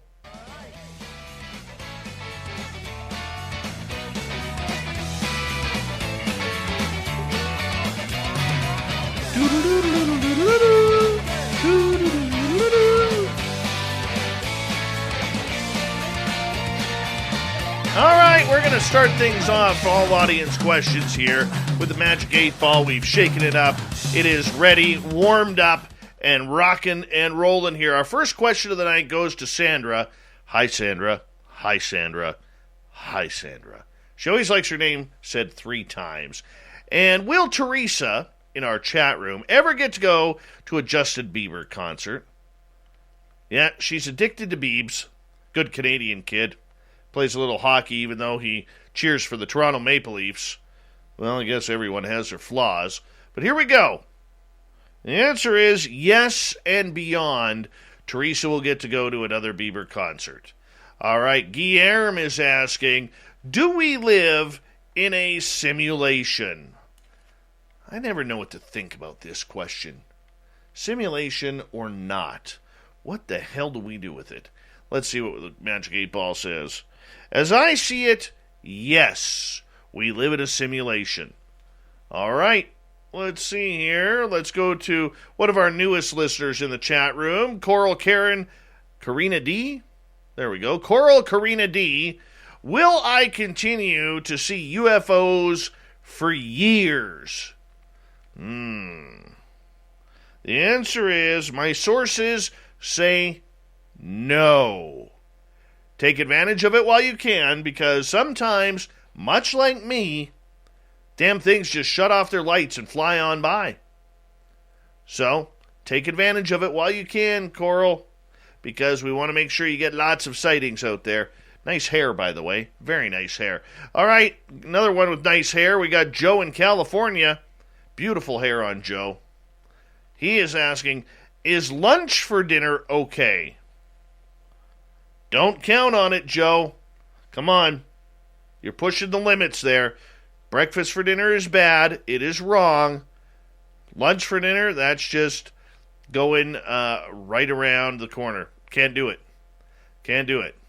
Lazarus is asking, Magic 8 Ball, do some aliens wonder if humans exist? That's a good question. Very good question. You may rely on it. There's some school way up there in the Pleiades talking about these weird human-like creatures that are on this planet called Earth, and they may be real. All right. Coral again. Oh, the rookie's getting in there. A couple of questions. Can aliens know what we think and feel? All right. As I see it, yes, says the Magic 8 Ball. And I would agree with this. I would totally agree with this. All right. That's a good answer. Good solid 8-balling right there. All right. Over on Twitch, Zed Batgirl, because I'm Canadian, Zed Batgirl says, what hockey team do you like? So far, we agree on the Leafs. Well, my original love is the Edmonton Oilers since 1979. I was like 6, 7 years old. First time I saw Gretzky play on TV, and I fell in love with the Oilers because of Gretzky. But during my journalism days, when I worked in radio, I covered the Vancouver Canucks a lot over 7 years. I went to nearly every game, and I became a very big Canucks fan too. So the Oilers are number 1, Canucks are number 2 for me. And I haven't seen a Stanley Cup in a long time. Never in Vancouver. One day maybe it'll change, hopefully in my lifetime. But at least I'm not a Leafs fan. That's all that matters. All right, let's go to Magnus. Is breakfast really acceptable for dinner? Magic 8 Ball. Censors read no. Censors read no. You should not eat breakfast foods for dinner. There's a reason why they are called breakfast foods. I tell you guys all the time. You should believe me. Now the Magic 8 Ball has said this. Breakfast foods are not for dinner.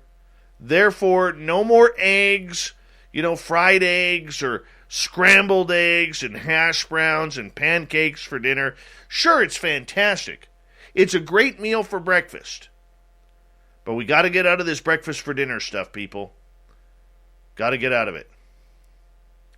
All right, Chad Smith is asking, did Jazz in our chat room really go to sleep finally, or is he still lurking?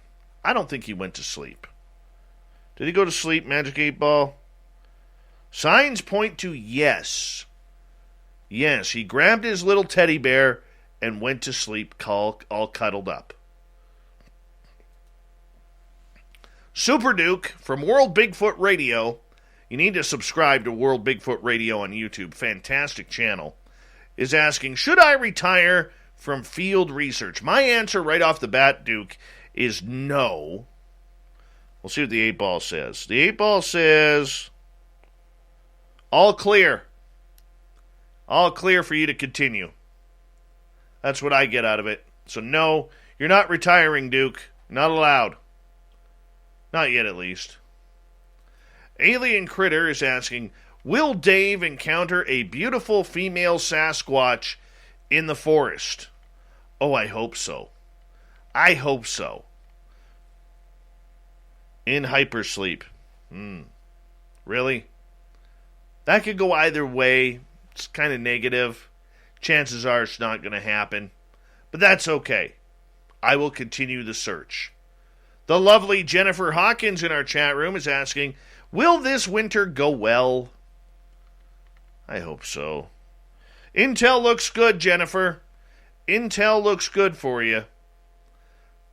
Hopefully that continues. All right, Wit is asking, will there ever be an alien hockey team? The NETHL. Well, hopefully they like fighting. Because I'll tell you, the NHL sucks today as it's turned into soccer on ice. Go back to watching junior hockey, people. It's the only place to find it, both in Canada and the U.S. All clear. Good chance it's going to happen, Wit. All right, Teresa is asking, Magic 8 Ball. Will the fabulous Rano return to our chat room? I don't know why he left in the first place. In hypersleep means not for a while. Not for a while, Teresa. All right. B. Hoff is asking, what about eating dinner for breakfast? That's just crazy. A lot more palatable than breakfast foods for dinner. Answer is, out of fuel, try again later. In other words, the Magic 8 Ball is done with asking questions about breakfast foods. All right. Nicola is asking, will the New York Jets win a game this year? They need a quarterback, man. And some defense. You may rely on it. My prediction is they're going to go 3-13. 3-13 to get the first overall pick. All right. Jim is asking, Magic 8 Ball, should I change my underwear? Have you flipped him yet? Gone to the clean side? These are questions we need to know, Jim. Magic 8 Ball says, my sources say no. You got a fresh side on the other side, so just flip them on over. You'll be good for another week or two. Coral is asking, do aliens like the Earth's weird weathers? As I see it, yes, says the Magic 8 Ball. So, apparently they like it here. Let's see what else we got from our audience. And,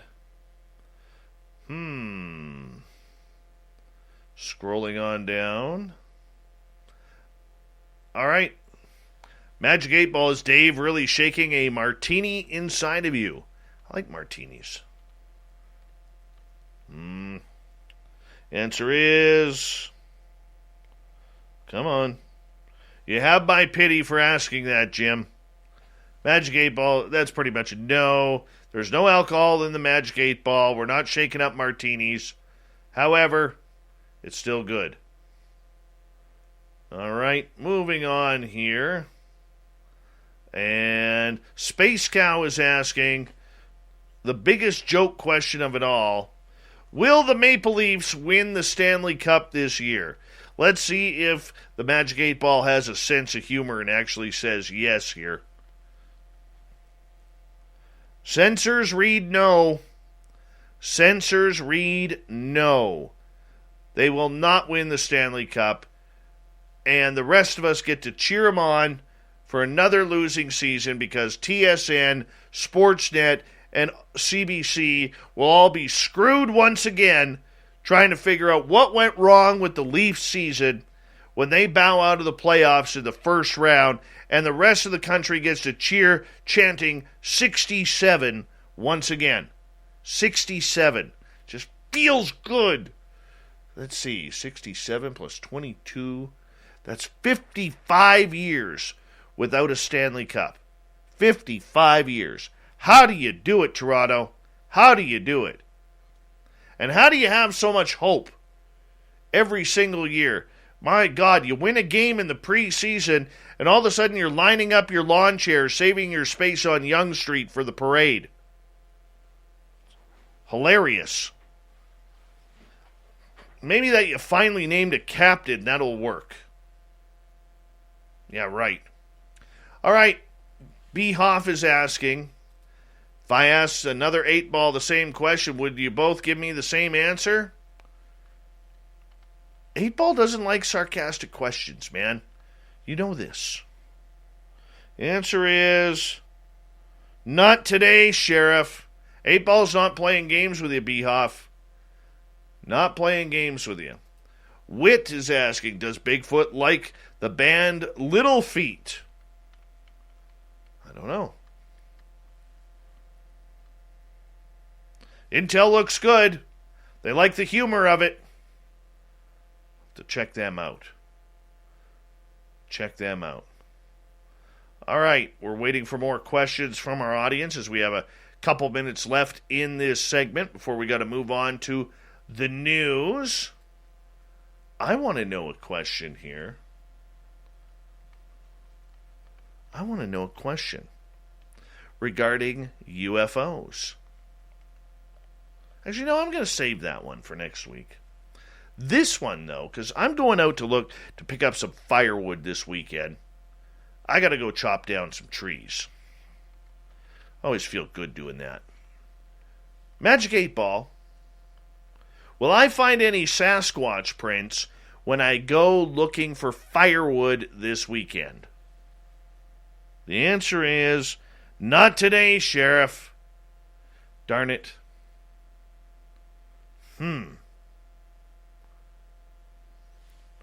All right. B. Hoff is asking, are reverse headstocks on guitars superior? Personally, I think they're ugly. The answer is all clear. Magic 8 Ball doesn't care. Magic 8 Ball doesn't care. Coral, I've already seen a UFO this year, a few weeks ago. That was kind of cool. All right, Sandra wants to know, will extraterrestrials give us new technology next year? Answer is, don't count on it. Don't count on it. The public's always last. You know that. The public is always last. All right, we got time for maybe 1-2 more. Spooky is asking, Magic 8 Ball, will Dave and Samantha appear on 60 Minutes in 2022? I highly doubt it. Don't count on it, according to the 8 Ball. That sounds right. And let's see if we can get one more in here. Chad Smith is asking, do the boys at UFO Garage, another channel you should sign up for on YouTube, have actual UFOs in the garage? They may be hiding under Joe Strelski's beard. I'm just saying. All clear. Means the garage is all clear. There is no UFOs in there. Sorry, Chad Smith. That's the Magic 8 Ball for this week. We're going to get to Shirky Poo's news right now.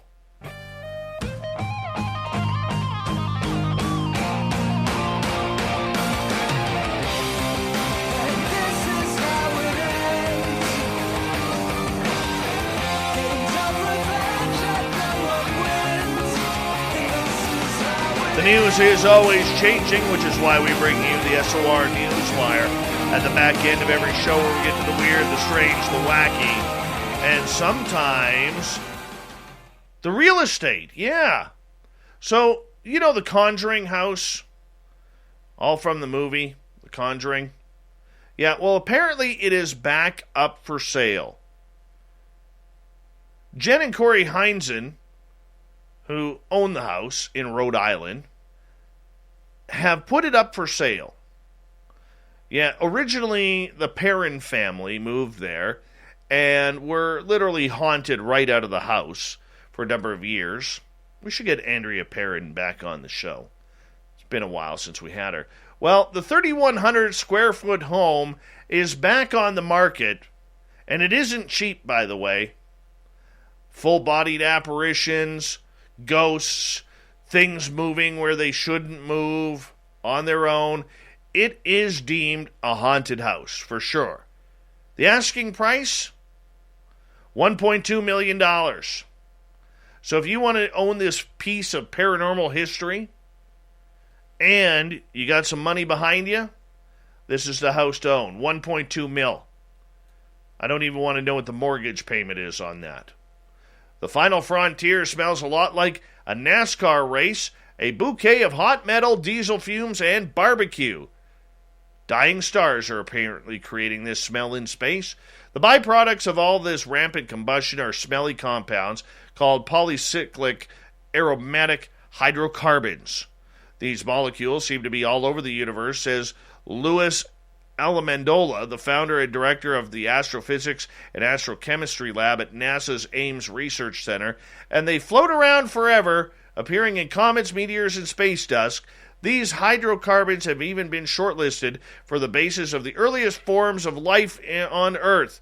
Not surprisingly, polycyclic aromatic hydrocarbons can be found in coal and even food.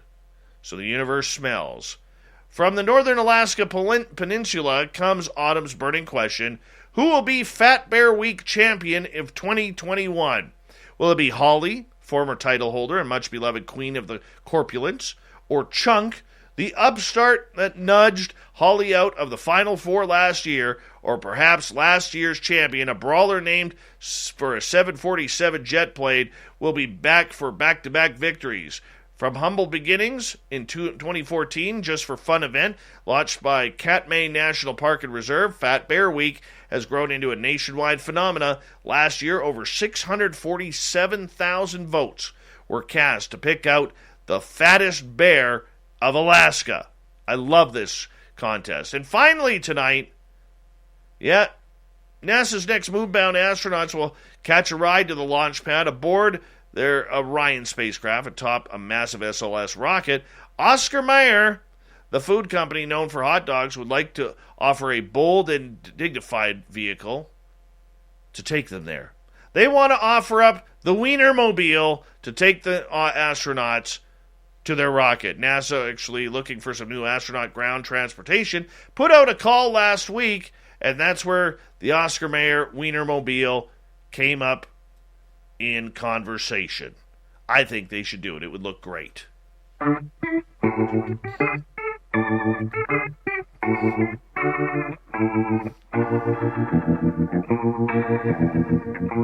Thought of the day today is as follows. I've started dieting again. Old Davey getting a little chunky. So what's your favorite junk food or fast food? Cherry Picket, Krispy Kremes right now. Carlito, potato chips or chocolate chip cookies. Andrew, kale chips with Old Bay.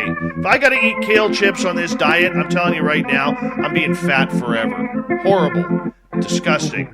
13 ballots. I'm on lettuce. Okay, lettuce I can handle. The Gray. The question is, counter-constructive for you, Dave. Barry's eating space cake. Cupcakes for Marilyn. Pizza and more pizza than dessert pizza for Nick. Lori wants some cookies. And let's see what else we got here. Davey wants fish and chips. Classic British fast food. Vanilla meringue for Chris Desmarais. Danny, McDonald's and Hershey bars. Papa Murphy's pizza for Sparkles. Alex, pizza. And, pizza. Let's go over to the Dutchman Gary. Bacon chips with bacon and onion chip dip and a cold glass of iced tea. Very Dutch of you, Gary. Very Dutch. Thank you to Captain Shirk for the news. Everyone playing along on the Magic 8 Ball, and Larry Holcombe for some great UFO history. We got Mr. Ron Bumblefoot Thal rocket in the background with Little Brother is watching. Bumblefoot is the official music of Spaced Out Radio. Rocket us in and out of every single show. Get your horns up for the guitar god himself. Special thanks to everybody listening in at home, at work, in your cars, wherever you may be. Thanks to everyone in our chat rooms tonight. YouTube, Twitch, LGAB, Spreaker, Facebook, Revolution Radio, and on Twitter at hashtag Spaced Out Radio. Remember, this show is copyright by Spaced Out Radio and SOR Media Ventures Limited. Thank you so much for choosing to share your evening with us, because together, my friends, we're watching. We own the night. Mr. Bumblefoot, we need a favor. We need you to take us home.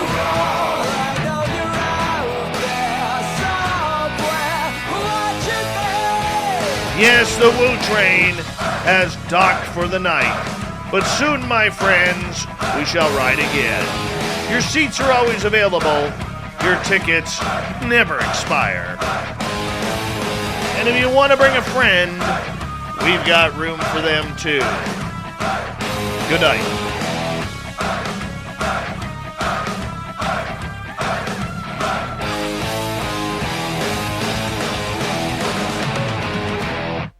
It's finally time to get back to game day and grilling, but you have to tackle projects on your property. With John Deere equipment from SunSouth, it's no sweat, because you can get your projects done faster, more efficiently, and more affordably with 0% financing up to 72 months on select models. Plus, save 20% off select John Deere parts during our Parts Extravaganza sale. Get it done and get back in the game with SunSouth. Equipment for those that do. Some restrictions apply. See dealer for details. Offer expires September 30th, 2021. The youngest American in space is also a pediatric cancer survivor, and her all-civilian mission is providing a pathway to the future of space exploration. Hear the story on St. Jude Mission of a Lifetime. Listen and subscribe wherever you get your podcasts.